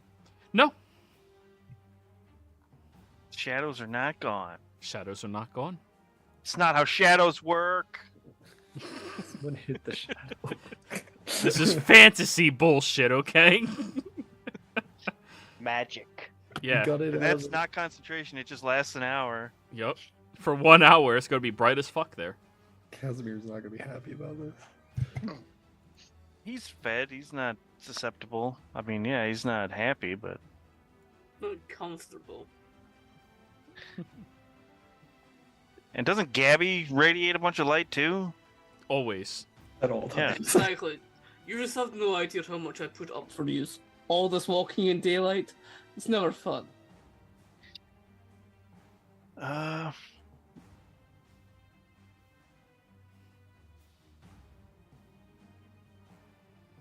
Just kind of backing up Liara. Actually get in front of Liara.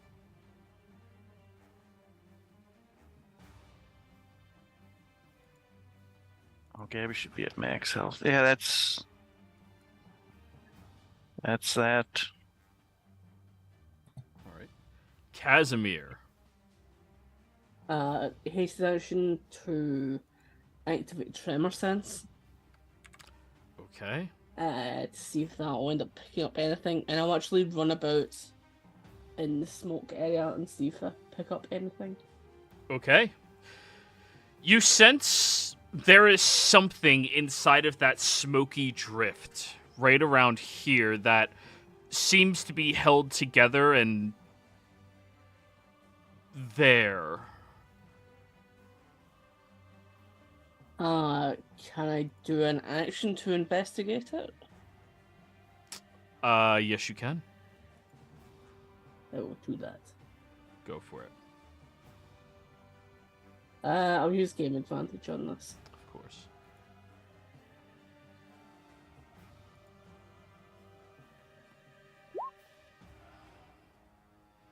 Right. Okay. It's very strange. You can sense that there's something inside of here, but as far as the form goes, it's nothing that you can touch, but you can tell it is there. It's almost like air. Can I tell any weaknesses that it has? Not yet, no. Okay. So this was just this. It's air. If you got something that gets rid of air, then I suppose I'll just move back.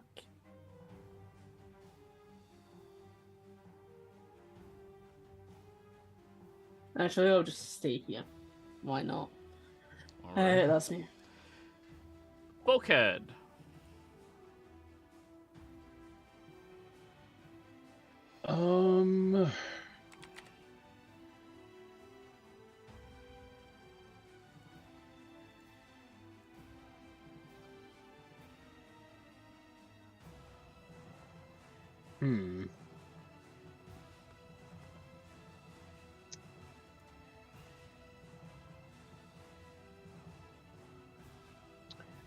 This is really interesting.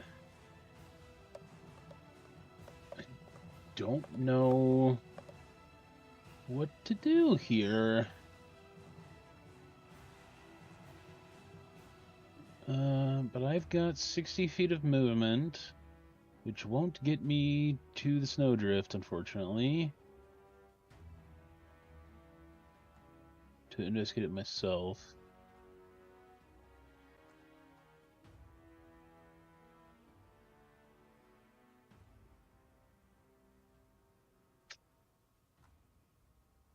It was annoying. 10, 15, 20, 25, 30, 50, 55, 60. I'll go here with a and then I believe I can use my hasted action to dash, Yes, you can. and then I'll investigate myself. Go for it. See if I can do anything.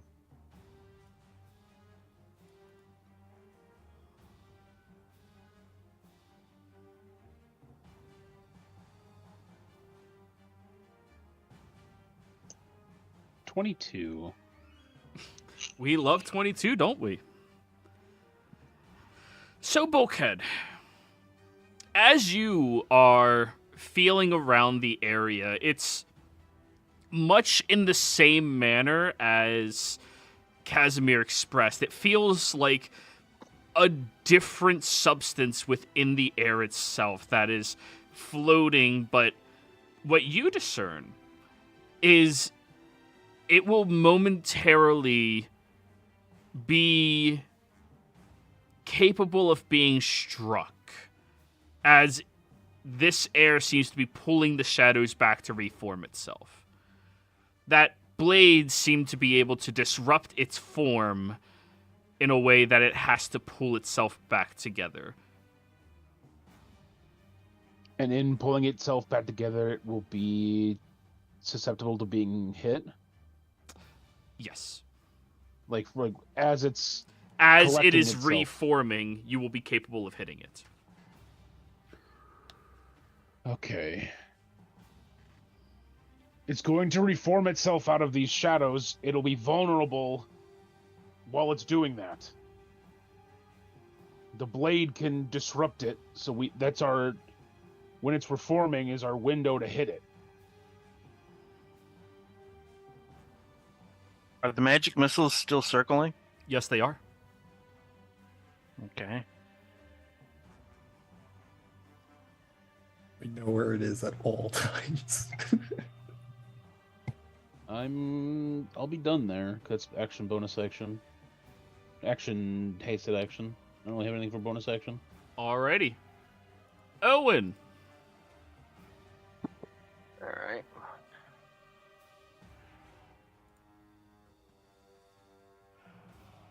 Gully there, and then I'm gonna hold my action until the Guardian starts to, I don't know, recreate itself.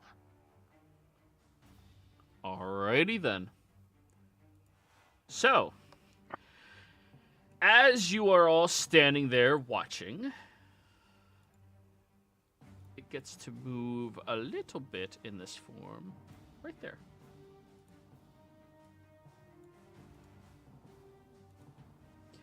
You watch as the shadows begin gathering up and reforms on top of, well, where you are standing, Bulkhead. As shit. it seems to grow into existence. And immediately as it does, the magic missiles finally land and hit the creature. 4, 5, 6, 7, plus 5 is 12. Yep. Okay. Held action. I believe Owen? Yep, go for it. Yep. 1, 2, 3, and 4. So we have a 28, 26, 25, and 26. Hit.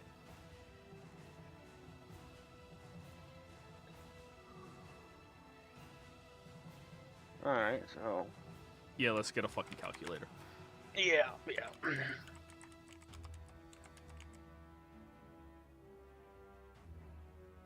Oh, I fucked up. 86. Yep, 86. Plus 14 plus 10 plus 9 plus 10 plus 12 plus 10 plus 11. 86. Alrighty. All of your attacks seem to have landed into the entity. And then as that happens, it turns to look over towards you, Owen, and it will instead rotate its attention over towards... Ooh, actually, that's a great question. One of you has light. One of you has that.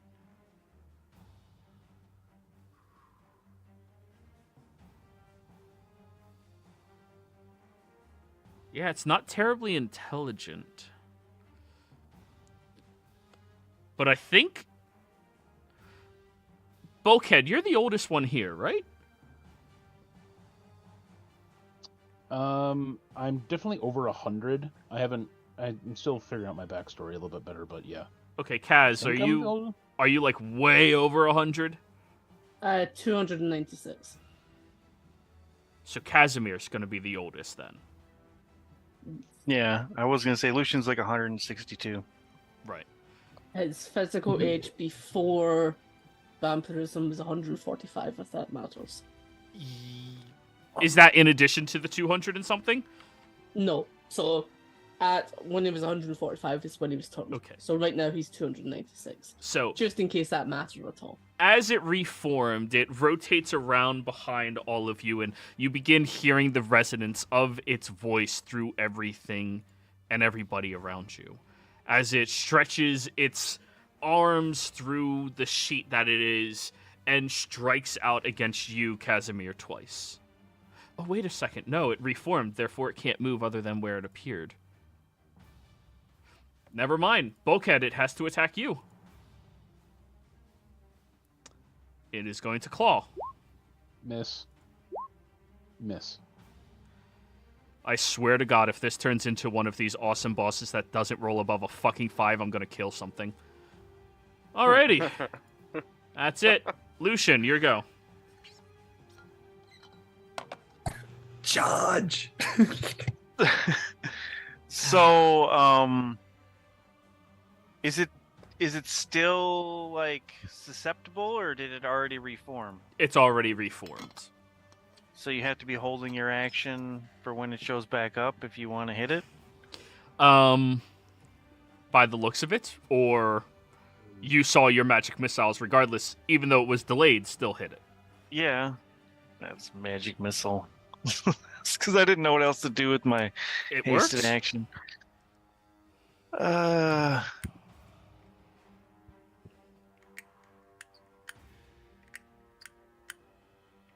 man.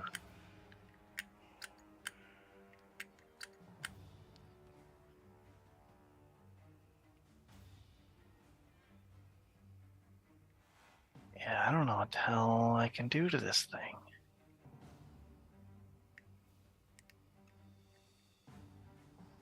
I guess I'll do Tensor's transformation and hold my hasted attack for when I see it reform and it's susceptible.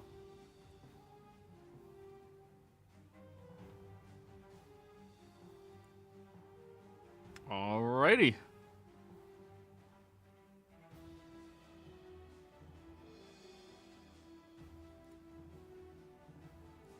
All done? Yeah, so far. Alrighty, Liara.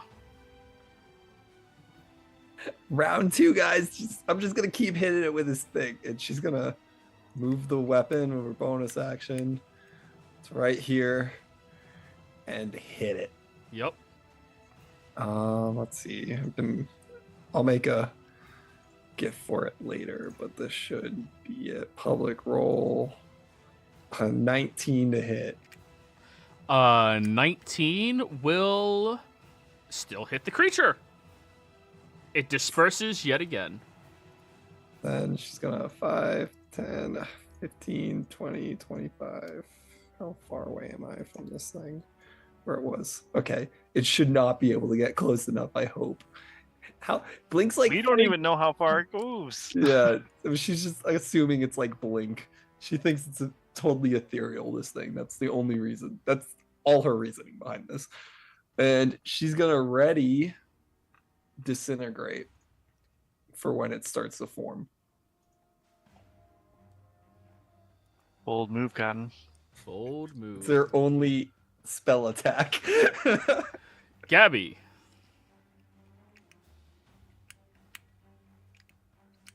Yeah.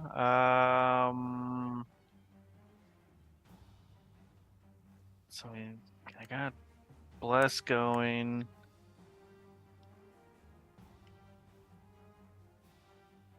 I mean, Gabby's sword is like super crazy. Yes, it is.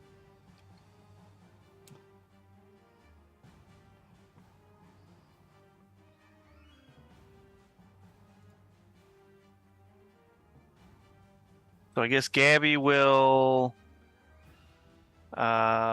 take her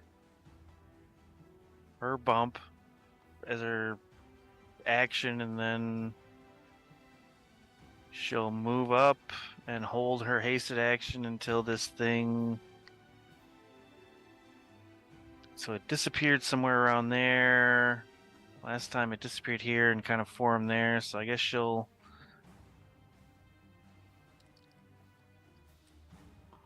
Let's just flank Casimir. And if it shows up within range of her, she'll hold held action attack with her hasted action.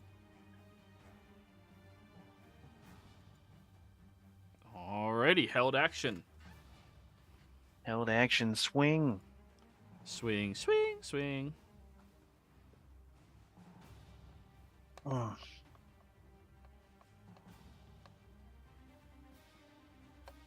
Next up, Casimir.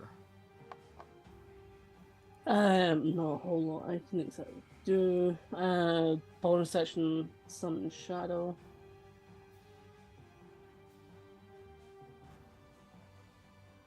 Place it over there just so I can try and get more coverage. Hasted action, I'll try just swiping at the area where the shadows are and see if it does anything. His blade is just entirely force right now, so I don't know if that will affect things. So you're striking right now? Hasted action to do a strike on where he just was. And like where the shadows are and everything. Alrighty. So go ahead and give me that attack. You are of the shadows. So, unfortunately, it would appear that while this creature is in its full shadowed state or dispersed state, you're striking at air, unfortunately. Yep. And then just taking a step back. Ready action for if it appears. Alrighty. Bulkhead. I'm gonna cast Summon Construct. Okay. Let me roll it in chat quick.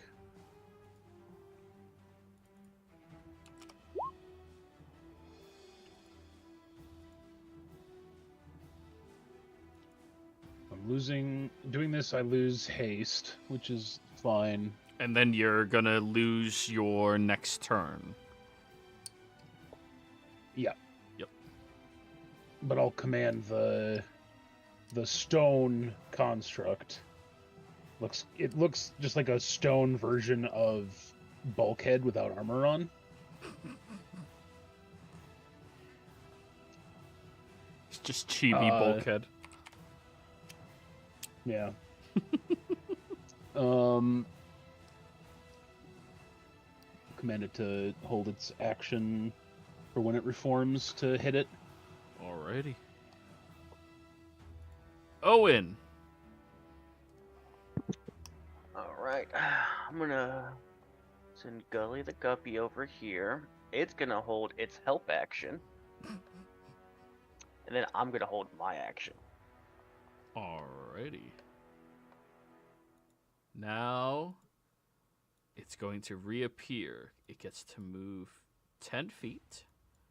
Boop, right there. Damn. Held actions go off. Oh, Christ.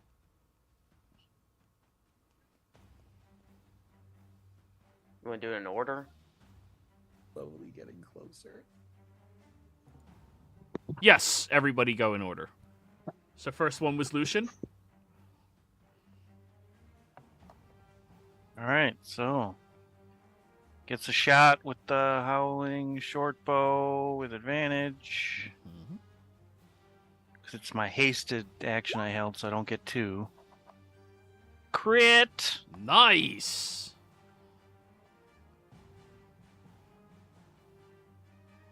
I think I clicked the damage. There it goes. So minus 18, minus 31. And you did Tensor's transformation, so you have multi-attack, correct? Yeah, But but transformation was your action, so Yeah, I this was is your- holding my hasted attack, which only gives you 1 attack no matter what. So Right. Alrighty. Next held action was Liara? Yeah, disintegrate. It's a 21 con save. From the creature. Oh, it failed. Oh, we love that number. 70? 69. One but from it the is curse. 70 damage. so many ones in that. It's good. It was worth it to get a 69 on it. Definitely. Oh, it doesn't look happy. Oh, it doesn't look happy. Alrighty. Next up was Gabriella's held action. I don't know if she has multi-attack. I don't think clerics get multi-attack, do they? War Domain clerics do. She's not War Domain. She's light. Light does not. Light gets Fireball as their special thing. I'm guessing that hit. I'll hit it with the Radiant Soul. Ooh, this is going to be really annoying. It's immune to radiant damage. Oh, Gabby is so upset. But does it still have DC 17 to be a fairy fired? It's immune to all my damage. Wait, any creature hit with this weapon? Yeah, it's not hit. It's not hit. It got hit. Yeah, It it just didn't doesn't take damage, but it got hit. hit. You're right. It made it save. It made it save, yeah. So, yeah. Yeah, that's a little weird, but yes, it works like that. Oh, all right. Son of a bitch. Next held action. Casimir, did you hold your primary action? I did, yeah. Go for it. So 3 bonks. All of this is force damage. Yup. Hit.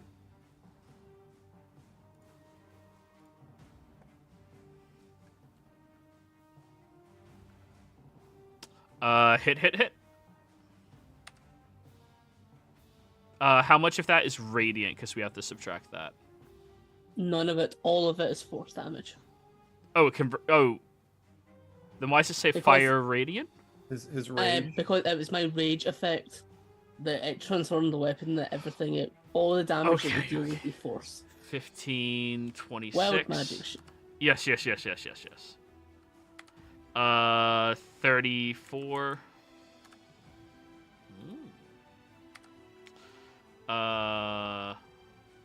89. Yeah, too late. I have to finish what I'm doing. 27, and then 2. Alrighty. Next held action, Bulkhead. All right.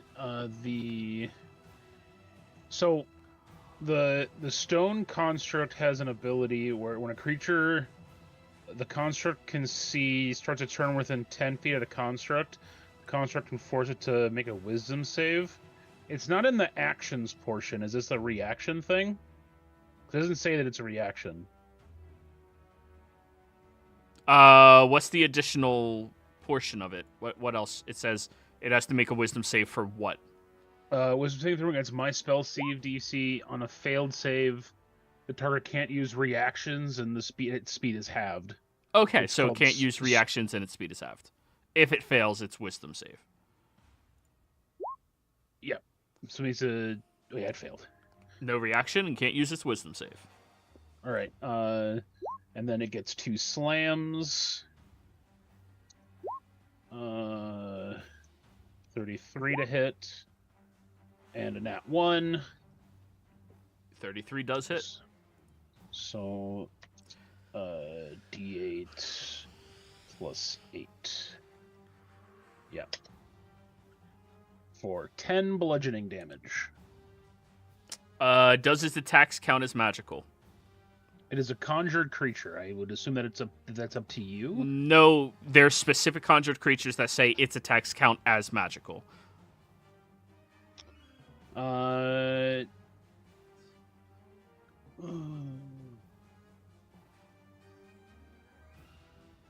Nothing in here says it is, so I'm going to then assume it's not. All right, then the Tomb Guardian is immune to its attacks. Okay. Alrighty. And lastly, Owen. Hit.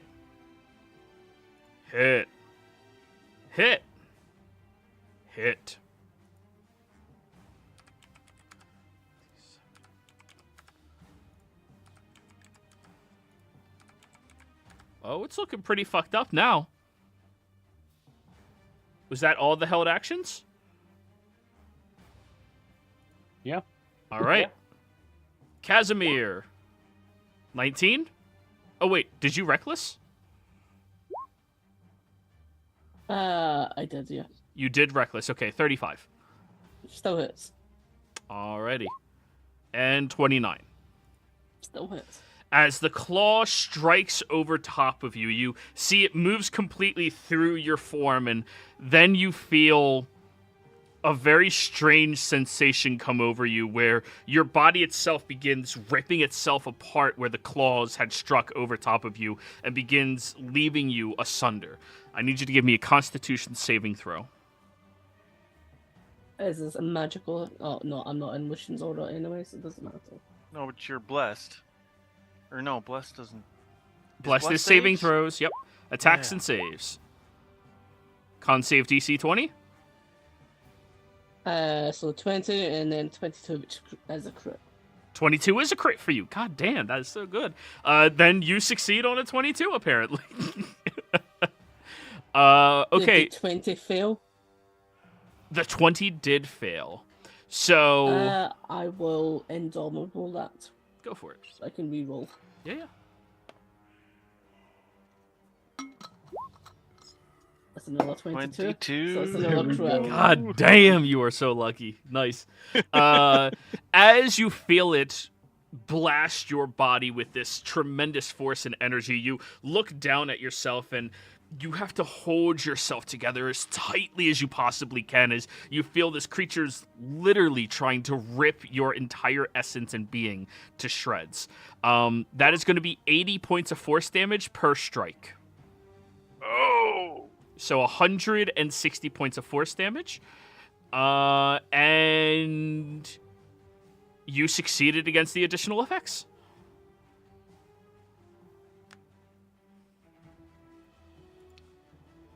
Alrighty.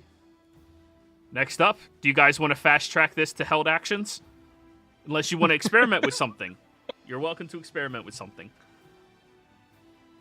I'm down for fast track. Yeah, I'm down to fast. Well, Gabby can't really hurt it, so yeah. She's going to She's gonna experiment? No, she's gonna cast a heal on Casimir. Give him 70 hit points. Alright, nice. Bulkhead, Owen, fast track? Only thing I'm gonna do is just put Guppy here as a fast track. Right. And also, I do- Bulkhead, you do lose this turn anyways, so. Yeah, I lose this turn, so I wouldn't be able to hold anything anyway. Yeah. But your construct still can. What were you saying, Cass? Bonus action, second wind, and then normal held action. Okay. Can I? This is weird. Can I have him hold an action to like try to intercept an attack from the Guardian? To body block? Yes.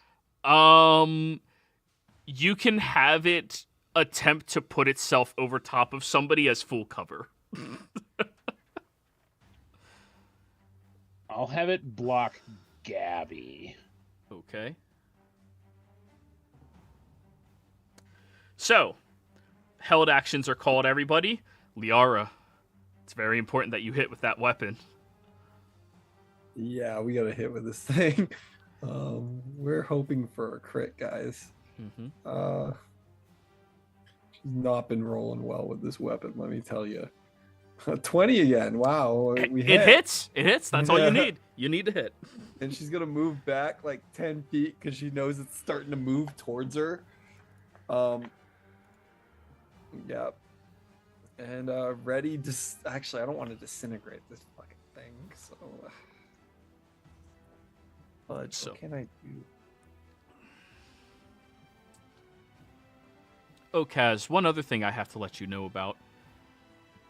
When it appeared and struck you, you could hear that vibrating energy come from inside of it and translate in your mind. This entity, whatever it is, seems to be working under orders to destroy everything she created.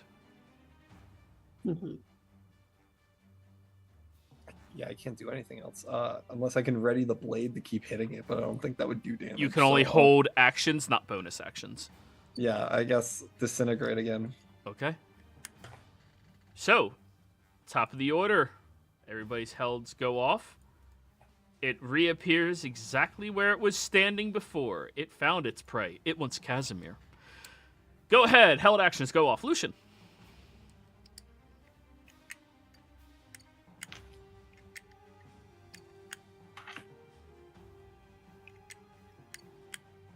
Who with the short bow? Hit. Look at you being an elf.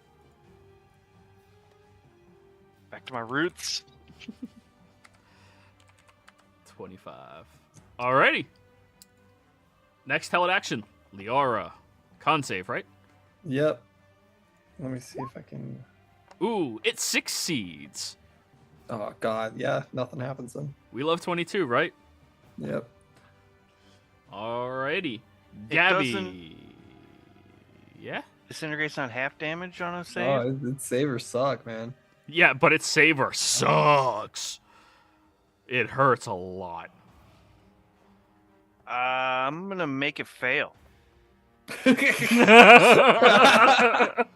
Convergent future. Yep. Lucian, yeah, no. You're just like, yeah. Like, fuck. no, that hit. Yeah. Okay, let's go. Wow, we are on fire with these rolls. I've got a level exhaustion. 69, 70 damage again, but it was worth it to get another 69. Oh, shit. Wait.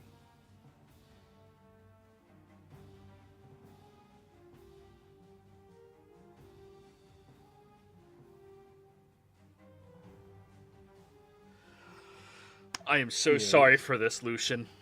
As you peer through the possible futures and magical outcomes, this creature does not have any other possibilities. This creature does not have alternative versions of itself. It is but one. It is immune to all spell-like effects and magic. Aside from, it would appear, that blade. All right. Yes. But that was another 69. Nice. Liara's god is with her right now. So, held action Gabby. Gaby didn't hold her action. She cast heal on Casimir. Casimir. Schmack. Go for it.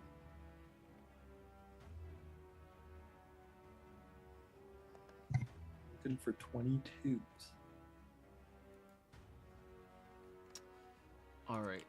21, 13, 18, 15, 16, 16. 99. Oh, it's getting fucked up. Next up. Yeah, that's me. It did start its turn within the proximity, so what save was that? Wisdom? Yeah, DC. Oh, it failed. Oh, it failed. Yeah, no reactions or anything. And you lost your turn, so Owen, you're last up on this order. Okay. Well, where is it? Sling the stone. 17 misses!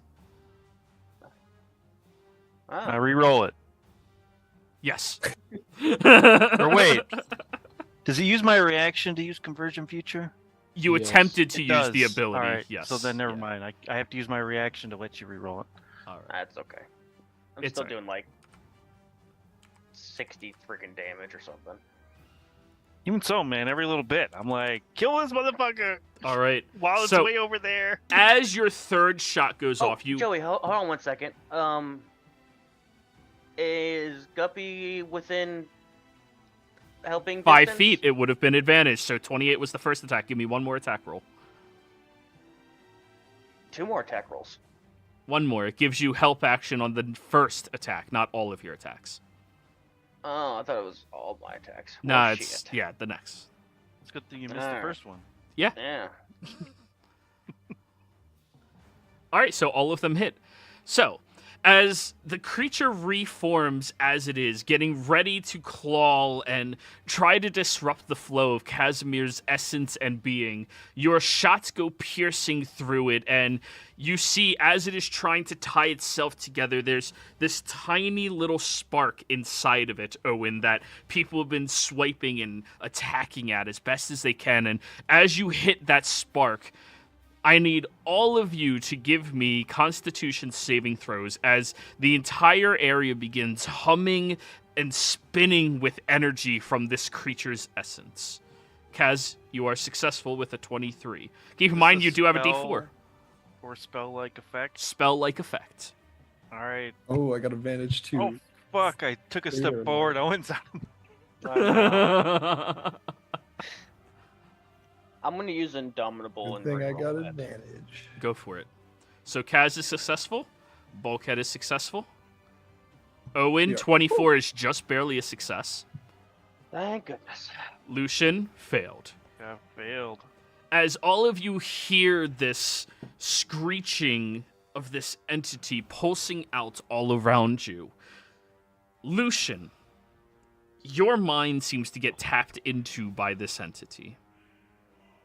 You get filled with the eyes of something that only the Celestials were warned about existing and residing very far away down within the depths of the Astral Sea itself.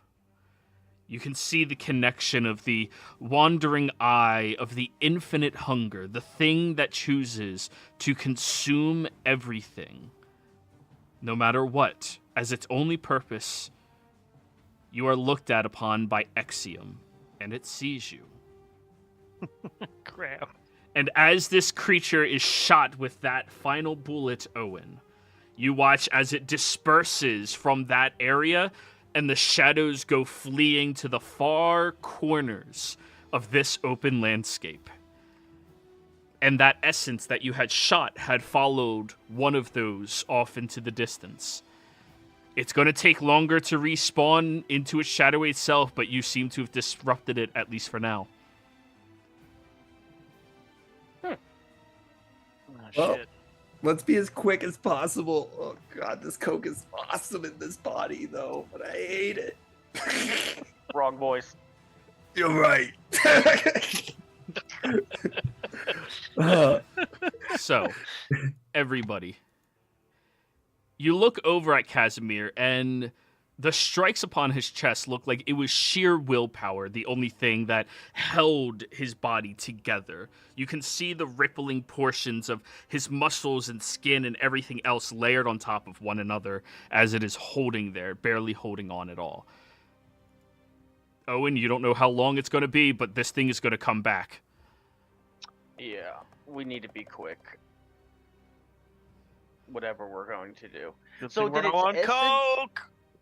Did its essence go through the fence? No, it had to... Actually, that's the interesting thing.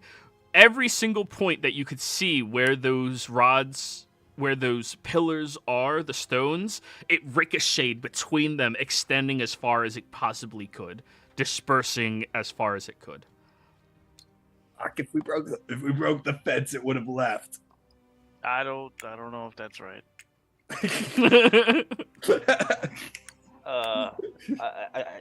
I think it's right. Let's go search the tombs. Woo woo woo woo. Yeah, I let's need go. to bite one of you. Like, now. You can bite my furry Ass. hoof. My hoof. Are you behooved to let him bite you? Thank you. I hate this body. This hand, weird places. I have hooves. So, everybody, as you are traveling and moving over towards that pillar as quickly as all of you can, you are making as best of haste as you can make over towards it. You get over and you see this very tall spire staircase that leads up inside of the first of these tombs. When you look up at it, you all are going to be traveling for quite a little bit. By now, your 1 minute of haste has ended on each of you, but you've made it over the hurdle and over into this stretch and destination. Lucian, you feel a pain in your right hand right now. That's just not subsiding. My right hand? Your right hand.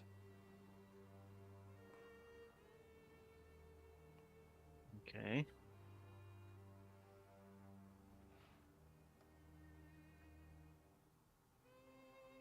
Do I look... Did I take damage? Like, what? No, Is you it- just, you feel pain in your right hand. Hmm.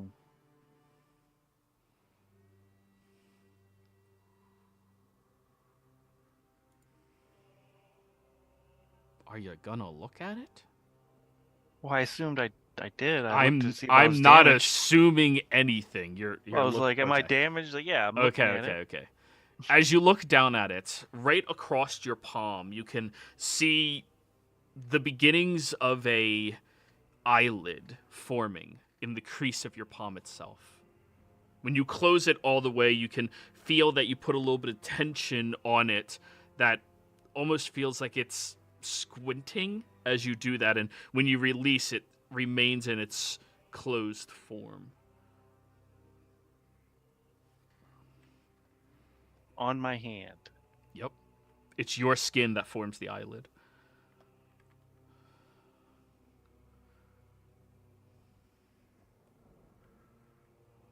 God damn it. Why is it I always was gonna Lucy's fuck with my hands? hands. Yeah. It's like clamps from Futurama.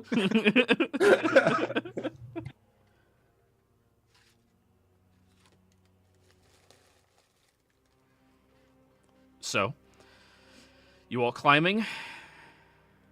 I can make us fly if you guys want to fly. Yeah. Yeah, do that. Okay. We have 6 people, right? So 7th level fly, yeah. All right. Boop. All of you. As you are getting closer to the top of it, you do have to grab onto the staircase as you see the jets of lightning start arcing towards you from that persistent cloudy sky up above. But you got almost all the way to the top. It is around the time that you're roughly 40 feet away from the door into this tomb that you all hear that resonating shatter. It must have been 5 minutes since that creature was dispersed that it came back and reformed. On a Was it- bench. Doesn't know where we are. I can't make that blade again. Unless anyone can get to the ethereal plane, we can't hurt it. Oh shit.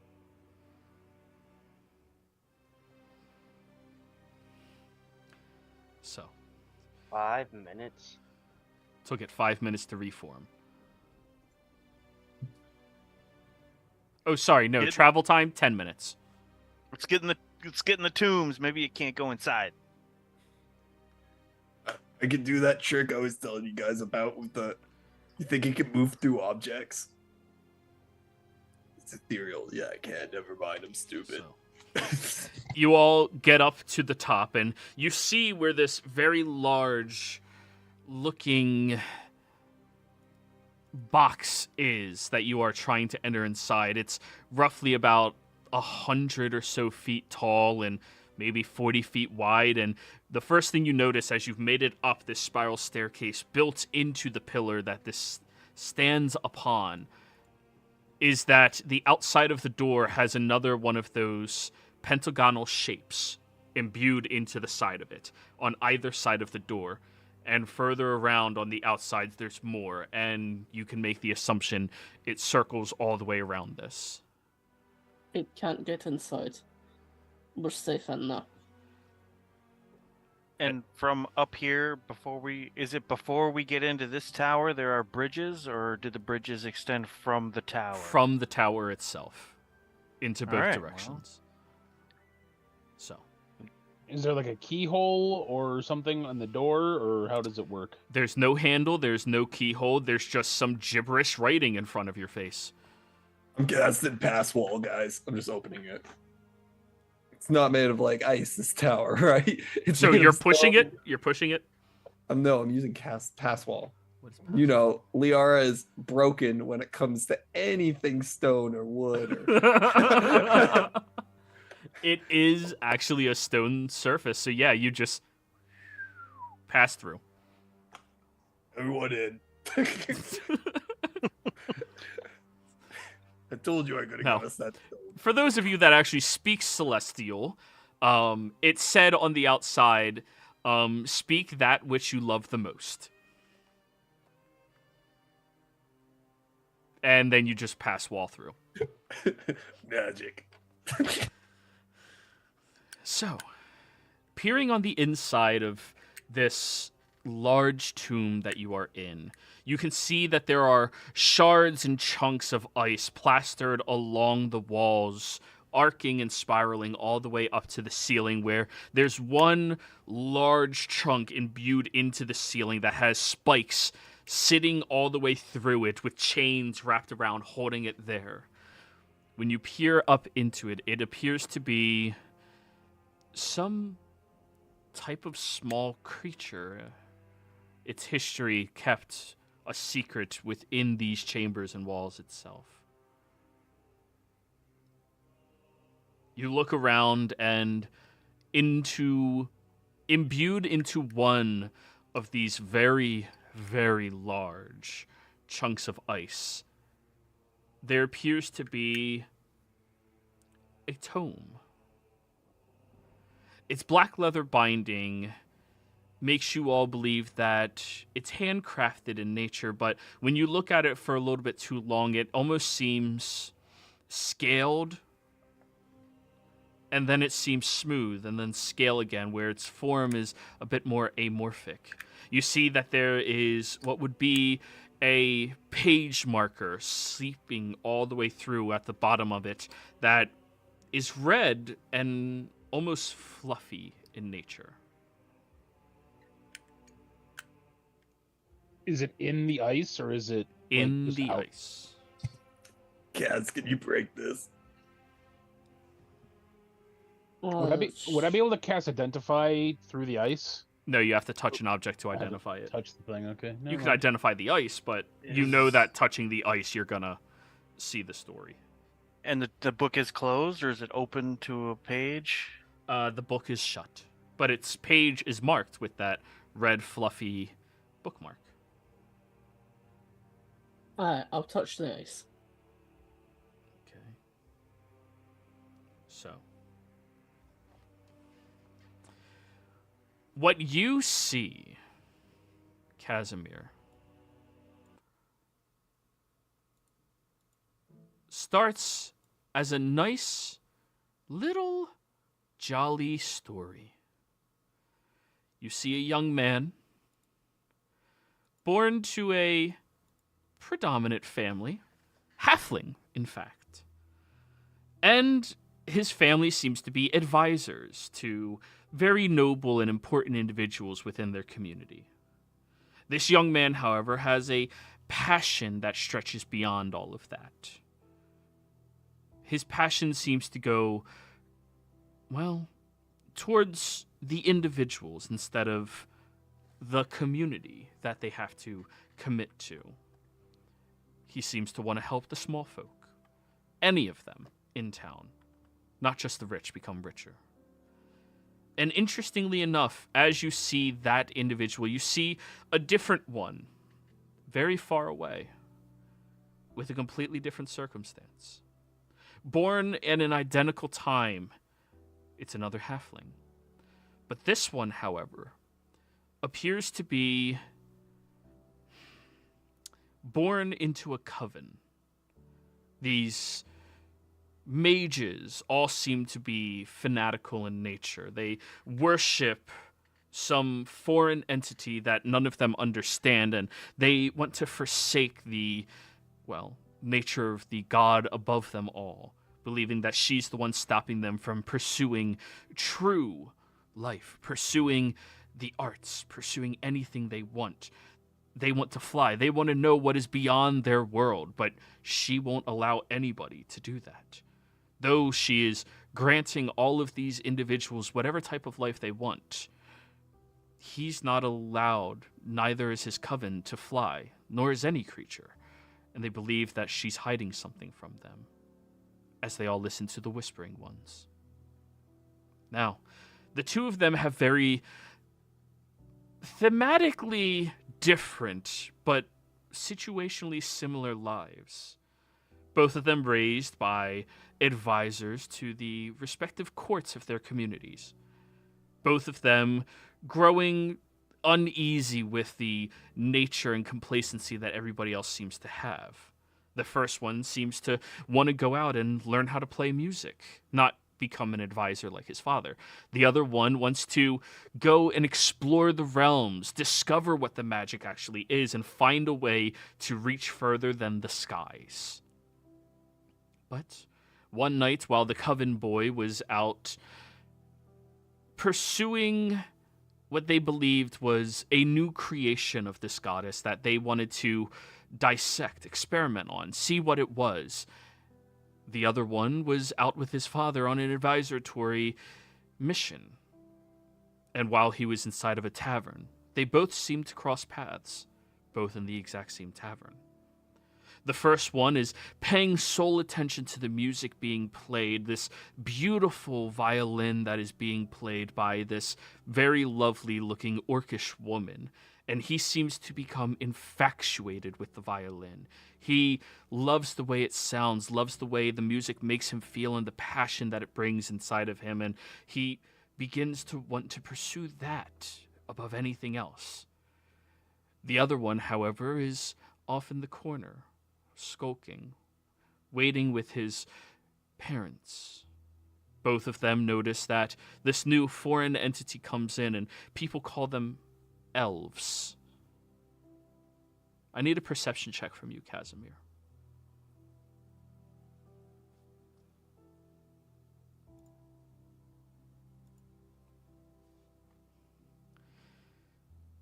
Inside of this, you are perceiving everything through the eyes of the Coven individual. Or not the eyes, but from the emotional standpoint of it. For some strange reason, the two of them walk through one another without ever engaging, which makes you think that they're both happening simultaneously, but in the same place, but a different place, if that makes any sense at all. Now, the Coven boy says to his parents that they should probably take the elf, figure out what it is doing, what type of magics it was imbued with, fearful that because of the nature of the ears, it might be becoming more of a creature that might actually be able to fly. And the parents are very, very adamant about the fact that they can't be too aggressive. They have to sit back, they have to wait, they have to wander and watch. But just as that first boy begins to follow after the band and pursue their magic, wanting lessons on how to play the violin from the orcish player themselves, the other one disobeys his parents, going after the elf in an alley, and summons forth a magic that binds them, crippling them instantly. Then he drags it all the way back to the Coven.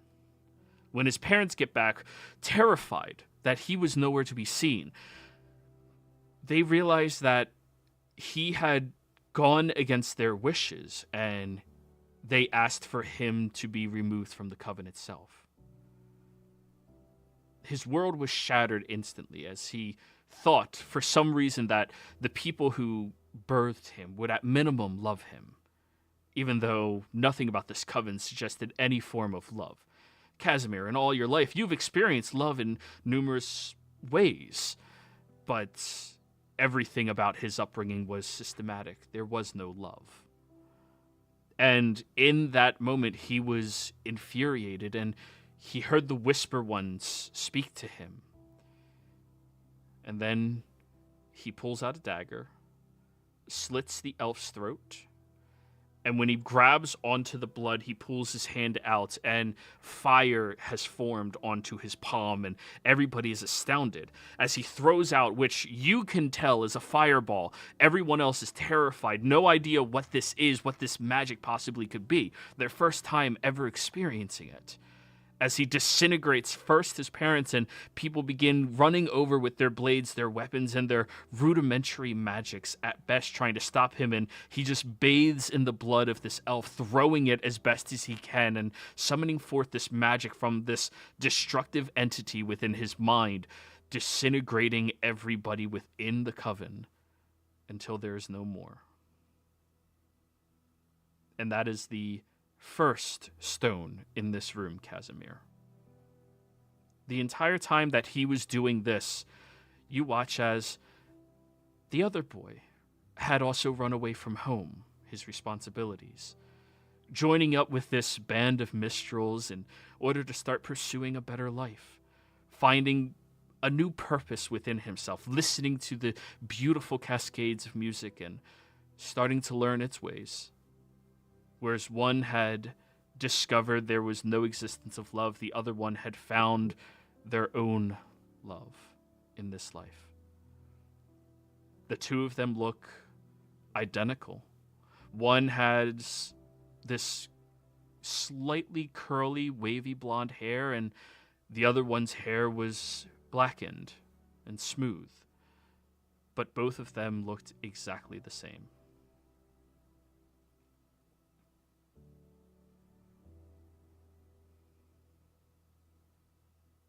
And then you come out of it. All right. I'll repeat what I've seen to all of them. That's odd. The ice around that thing did that. But I just wanted the book. Well, it's the memories, remember? It's the same thing still here. It's stories that are forbidden or they're trying to hide. Knowledge that is dangerous. So like these whispering ones, and I guess this felt really early in time. Elves felt new, magic felt new. This could have been like one of the first sacrifices or something that gave up magic. Some kind of instance of that. The first sin committed or something like that. And that's why it's right here. Are there a lot of these like books encased in ice in here? There's only one book encased in ice. And there's no other objects in any of the ice. There's just each of these seem to be separate portions of the story of maybe the same individual, maybe different individuals, but in one of them there is a book sealed within the memory itself, within the ice itself. I can pull it out if you guys want me to. I won't have to touch the ice. Sure. I want to cast telekinesis and pull it out. 1,000 pounds of pressure against this thing. As you cast your spell and it begins moving over there, you notice all of these celestial markings appear around the wall, and Gabby will hold her hand out. Wait. This is very protected. Does anybody else here speak Celestial? Casimir? Right? No. Wow. I speak Common and Hungro, and that's it. Elvish? No. He forgot that, apparently. Like, it's been 150 years. That's fair, yeah. Lucian no. speaks Elvish and Draconic. All right. And Well, knowing then- that there's a lot of weird fucking languages, Believe it or not. if we have time, he would work on casting comprehend languages. So, as she stops you very quickly, she begins reading over all of them. Lucian, you can be casting it because by the time you're done casting it, she'll probably be done reading it. and then It'll come in handy later. and then you'll read it like that. Like, looking at it, Lucian, these markings are celestial seals. It is meant to stave off arcane influence or outer worldly influences from interjecting with it. And that includes fae, fiends, undead, aberrations, anything such as that. And through all of it, it seems not very complicated, but fairly powerful, you can discern. It would seem that they have a warning in all of this in Celestial at the bottom. The secrets within this tome have destroyed empires and forsaken worlds to disaster. Nothing was pursued but destruction and hatred. Shall not be released, or divine verdict will be held by the Council of Three.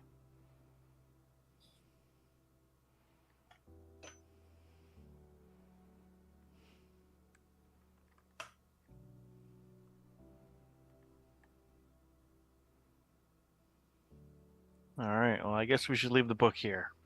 What? What are you talking about? You heard her? We need the mass sending spell. I'm not gonna use it to blow things up. I have one spell that attacks people. If anything, I'm the least violent one here. Highest kill count. Least violent, but Does the term Council of Three mean anything to me? It means something to you, to Or Owen, me? and Lucian. Yes. Here, let's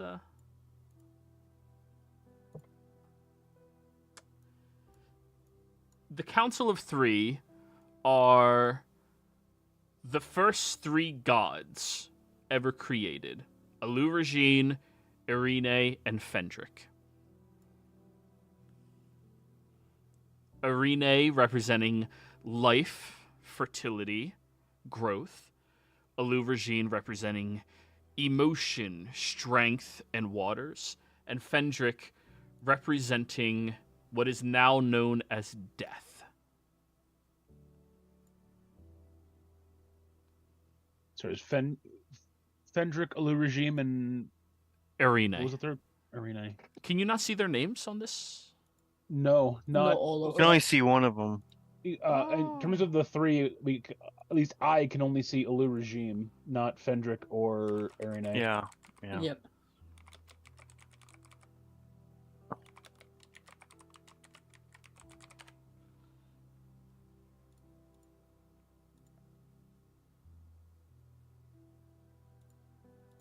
look, guys, I know it has that warning there, but every item in all of these tombs are going to have that warning. It's literally the point of this place.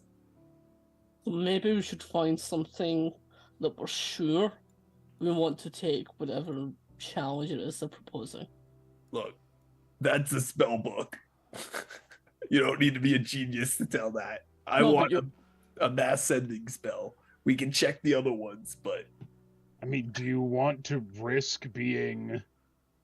I don't any know. item we take's gonna have this risk. I'm telling you right now. You are correct, but the Council of Three is Alurajim, Fendrick, and Irene. I don't know who any of those people are. They are gods. So is he. Points With a to big Lucian G. and Gabby. They were like, They're big G gods. I think they're like my boss's boss's boss. Like they're serious. Yeah. They So they are the first three gods created. Gabby will. They are. Go ahead. No, you're good. Gabby will chime in. So Lucian and I are like baby gods. You know, technically speaking, I think I'm better than that, but that's what they refer to us. The people in charge of us are like teenagers. These are like the grandparents. Well, all I'm saying is we came here for Gabby and to get a mass sending spell. And if You're- it's in you're the anything, ol- it's in the spell book. You're literally the only one that wants the mass sending spell. It would be very nice. That's not why we're here. But also, how about this? Just there's a lot of other things to search here. You might be able to get a better book. Why not just let us see what else we can take? We're safe in here. If you find nothing else that's of interest, then you take it. As we're leaving. Yeah, Yeah, we're I gonna have to mean, come back here anyways. This so- is literally the first room. Like maybe all Yes. the other places aren't under like super crazy restriction. Well, I mean, Also, I don't think they're going to have their best things at the front door. So, I don't think it's the best thing. I just needed a spell book. yes, but what I'm saying is there's probably some other spell books that might even be better than this. This looks like ritual sacrificing and all sorts of stuff to do with whispery peoples and things. I don't think it's the kind you're interested in. I think you'll probably get something more. I don't know if it's appealing. actually a spell book. I think it's literally like a book of like forbidden knowledge about, the crazy whisperings stuff. of Yeah, stuff. like Yeah. Plus, I'm also now fearing that if those warnings showed up, it is entirely possible that the Council of Three know that something's up. So, Well, I mean, it's a little funny, right? That it didn't say anything about mortals or like humanoids. It just said every other creature. It was like they wanted us to take it. Potentially. Well, let's go have a look around. let's reserve the right to break the crazy warning on our way out, not on our way in. We need to search this place. Okay. We need to search a lot of places. Yeah, Joey, can we search for anything else in here? Absolutely. Okay. There's a total of 1, 2, 3, 4, 5, 6 of these. Oh, we mean like Searching items. all of them. Oh, in here, there's plenty more story, but that's the only object you've seen in any of them. Okay, Now, so none each of you one have these investigated, towers- however. Yeah, I was gonna I have would like to do Lucian, or I that. could do it. Yeah. Okay. To get higher up, you will need to fly again. It's been over 10 minutes. There's no stairs. No, they don't want this shit being easy for people to get to. And gods can usually just fly up there themselves. And yes, it was... Oh, no, it hasn't been 10 minutes of flight. You had to stop early to get... Okay, yeah. So, yeah, you probably have like 5 more minutes of flight easily, so... I mean, I also got my telekinesis up at the moment, so like, if you guys don't want to fly, I can just Yeah, carry us. I wanna investigate. Okay, Yeah, I'll help yes. Lucian investigate. Anybody who would like to investigate, go ahead. Or help somebody, go ahead. Double nat 20s. Dude, there we go. 37. Aren't you glad you rolled 3 ones? Don't forget to add that bless. 35. But bless is long. Investigation. It's guidance. yeah, Bless is gone. Forget to add that. God damn, Casimir almost matched you, Lucian. How does that feel? Well, he Well, had that's like 6 intelligence. 35. well, Gabby gave me bless then. The only difference was skill diff. Like, that's the only difference. There, I broke 40. 41. Okay, much better. Flying up higher, you can see small glimpses into many of these different ice chunks of this duo that it seems to encirculate. On the left-hand side, or what you designate the left-hand side based off of the entryway that you all forced into here, there appears to be the stories about the Coven boy. And then on the right-hand side, the minstrel boy, let's call him. As you are flying up, you see that there's quite a few intriguing things that happen simultaneously for these two individuals. The one on the right seems to get, well, caught up into some nefarious details. Robbing people, unsuspecting people within the crowd of the individuals that he's working with. He's not robbing, other people are, while he's distracting. And on the other one, you see a sister coven discovering what he did and him moving in and forcing them to, well, bend the knee or die. As it would appear that death is a new construct to all of them. They are terrified of it, as nobody understands what it is when you end. They have never experienced that before. So, they all begin working for him. Moving higher up past that, you see nefarious deals by this individual who's upset that he was created within the means of having to deal with people that would not love him. Like, he was created and destined to suffer. And he felt that was, well, ridiculously unfair. And he felt that many other individuals would feel the same. So he starts conspiring, starts gathering individuals to, well, thwart her, whoever she is. Of course, Lucian, you are definitely knowledgeable about who the big her is, a say-so. The goddess of all creation. As you get higher up and higher up, you do peer into a couple of the chunks of ice that each of them has a different object in them as well. On the right-hand side, there is the fabled violin. The one that this boy has been playing since his younger ages. And the one that he had picked up from the orcish woman who had taught him before she was taken to jail. That he carries with him through all of his adventures with his numerous different friends that he encounters and meets. Interestingly enough, I need to know which of the two of you is on which side looking more closely.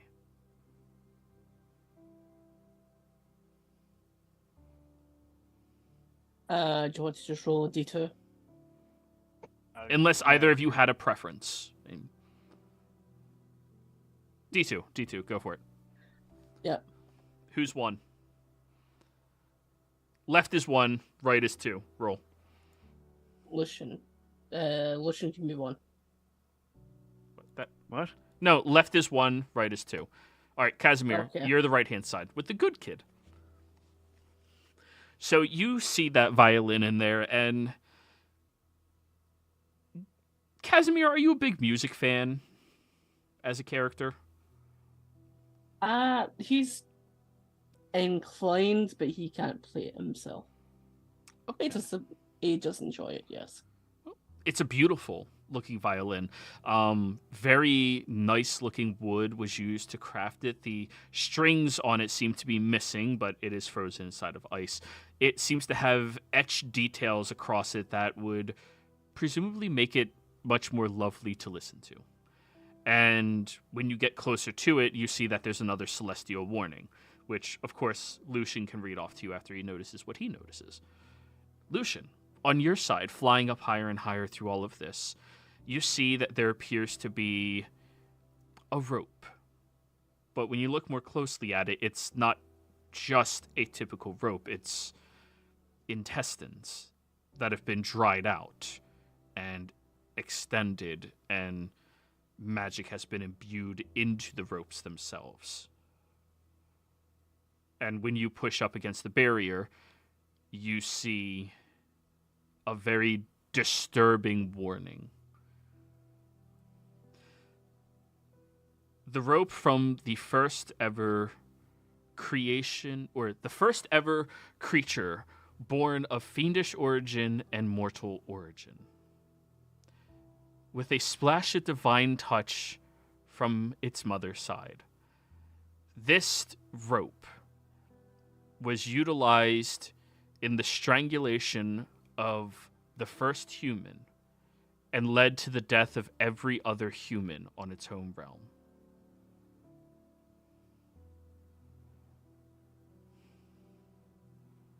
That's messed up.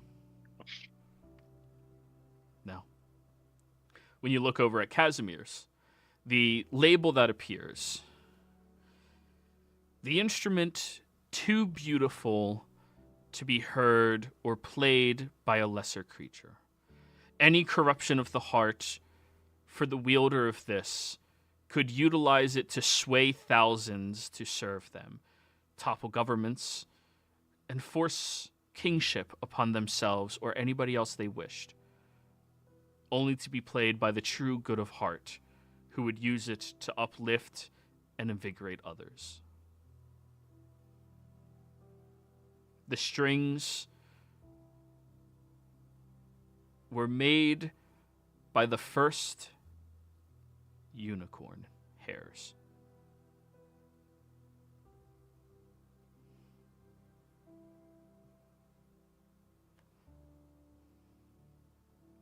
Now, higher up, you see more of these stories coinciding. The minstrel boy seems to find a group of individuals who express that there is pain, there is suffering, and people deserve to die for taking certain actions, though he doesn't want to believe it. He's young and he's naive. He doesn't believe that anybody is truly bad or beyond redemption. He doesn't think that's possible. On the other side, he seems to be swaying thousands upon thousands of individuals to serve him in secrecy, to start to rise up and no longer accept the callings of the gods themselves, to pursue their own means of magic, to listen to the whispers. And then he starts to convince individuals who begin to transform. These individuals start turning into Aaron Kakra. They start turning into other bird-like bipedal creatures through various rituals that they're committing. Unfortunately, each person who gains their wings also suffers, as they can fly high into the sky, but you see a say-so, Lucian. And her worry as all of them fly outside of this world that she created for them strikes her, and in a panic, she intensifies the sun, melting all of their wings and sending them flying back to the ground, killing thousands of these individuals. Now, these individuals were by no means good creatures, but a say-so is meant to be a creature of pure neutrality. She is supposed to create and let mortals decide for themselves. That's not something that she's supposed to decide, that people can't travel. People can't learn. Now, higher up, inside of this tower, you see on the right-hand side that there is a horn, Casimir. As you fly closer towards it, you see another one of these warnings appear in front of you, and this horn seems to be vast, large, and it's made of gold and silver by the looks of it. You see markings across it, and some of those markings you can translate. You know them. They're common and Hungrul, and the other ones look a little Elvish and other choice languages you've observed over your ages. Lucian. On your side, there is a staff. In the top of the staff, there is a yellow eye that has a slit all the way across it. And the eye itself seems to be staring directly at the wall and trying to rotate to the other side. It's encapsulated inside of this marvelously clear-looking crystal. And the staff itself seems to be a reaching hand and claw that grasps over top of the eye. As you near it, you see the warning. The Staff of Viren hides within it the eyes of the one eldritch horror, Exium.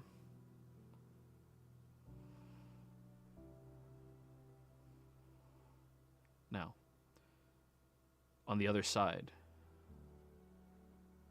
you see that this horn is labeled as the Horn of Safekeeping. It is a beautiful instrument that is utilized by a powerful enough minstrel with a powerful enough sway to communicate a message to all those that would hear it.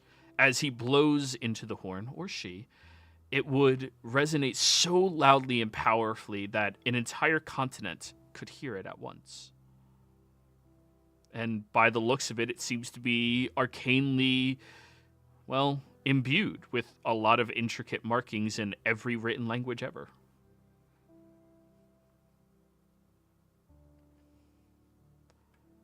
Now,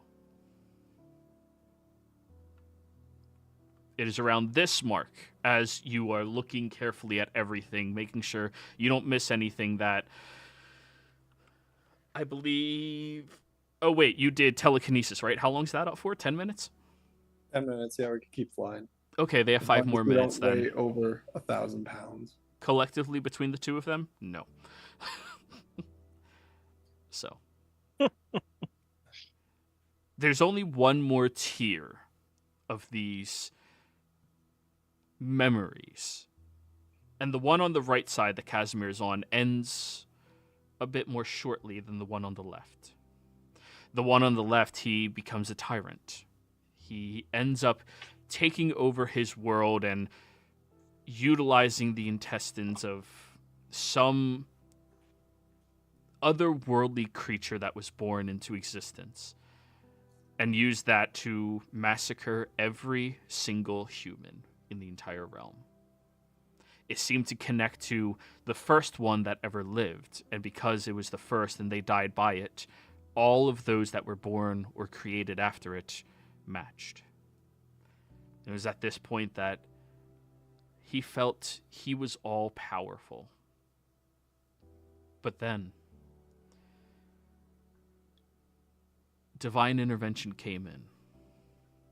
Looking at this creature that caused so much destruction, so much pain and hatred, you can see Aseso, a tear falling down her eye, seeing all of her beautiful creations, the things that she makes her form based off of because she thinks they are just so beautiful. All of them perishing, all of them being destroyed, and seeing that this individual was corrupted so incredibly. You see that she says something to him inside of this.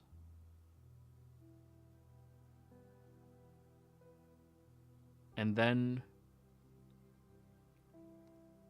this tiny creature that you are looking at begins breaking down, turning into fragments of himself on the ground. It doesn't look painful whatsoever.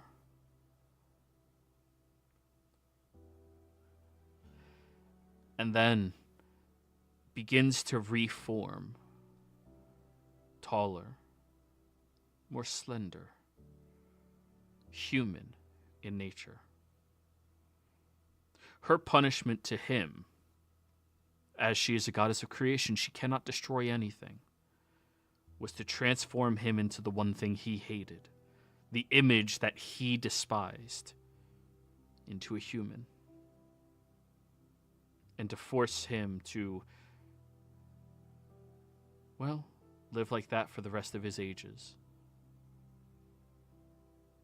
After doing that, she recreated all of the creatures, all of the people that he had sacrificed in order to imbue others with flight and then change their biology. Many of the folks that turned into Aaron Cochras did not pursue going against her after the first warning. They learned their lessons and stayed on the ground.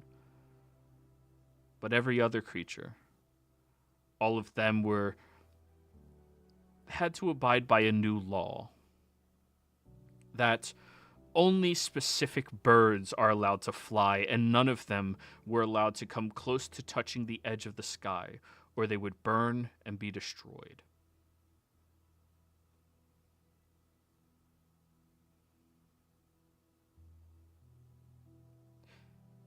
Inside of that large chunk of ice, you see there is one thing hidden. And you almost missed it, Lucian, but you hit the DC. 40. Yes. Welcome to that level. It's clear, as it should be.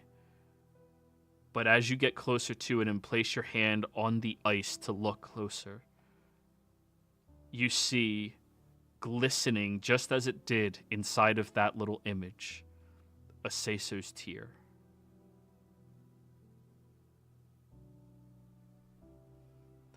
The most powerful conjurations and spellcrafts that have ever happened have been infused with the magic from the tears of a celestial. And that is the first tier of any celestial ever.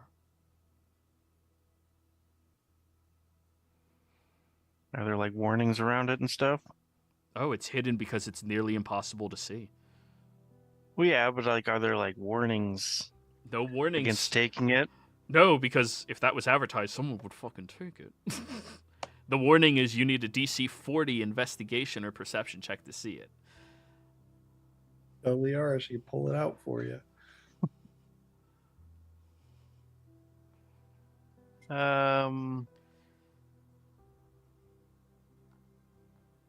Well, since they're not saying I can't take it. Okay, yeah. If you tell me, I'll pull the. I mean, I'm assuming.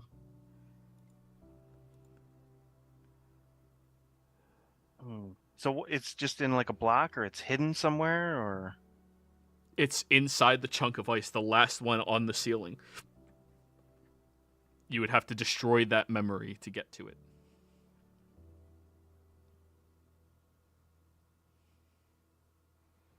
all right. I will. I wonder if this will work.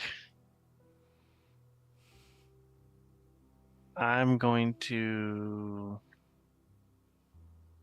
It's separate from the ice, right? It is inside the ice, but it is a object in there. The tear itself crystallizes, but it's clear, so it blends in almost perfectly. I'm gonna try to aim this to skirt the edge, but I'm gonna disintegrate the ice. I do have Disintegrate that. leaves magic items behind. Yeah, Casimir. Did you forget you guys had that thing? We I don't do have. have that cloak. It's on Liara, actually. I should put that on. I Yeah. thought that Hay had that. I think I have it. Yeah, it says Robes of the Frozen Walker. You Well, may as a either way. bonus action. Yeah. Yeah, could use that and just move through and just take it out. Yeah, well, if we've got the robes, then yeah, come up here and get this fucking thing. Yeah, Liara will just put her hand through and grab it. So, as your hand moves in there, Liara, your eyes turn bright white and you become stunned instantly as you begin living this last memory of this creature that is residing inside of here. And this is where we're going to call the session, everybody. This is why I like doing telekinesis, guys. I don't have to get stunned and taken over by some creature. Nothing's taking over. You're getting your vision. It's the same thing as everything in here. Vision. Anyways, players, thank you all very much for playing. Viewers, thank you for watching. Hope you had a great time. See ya.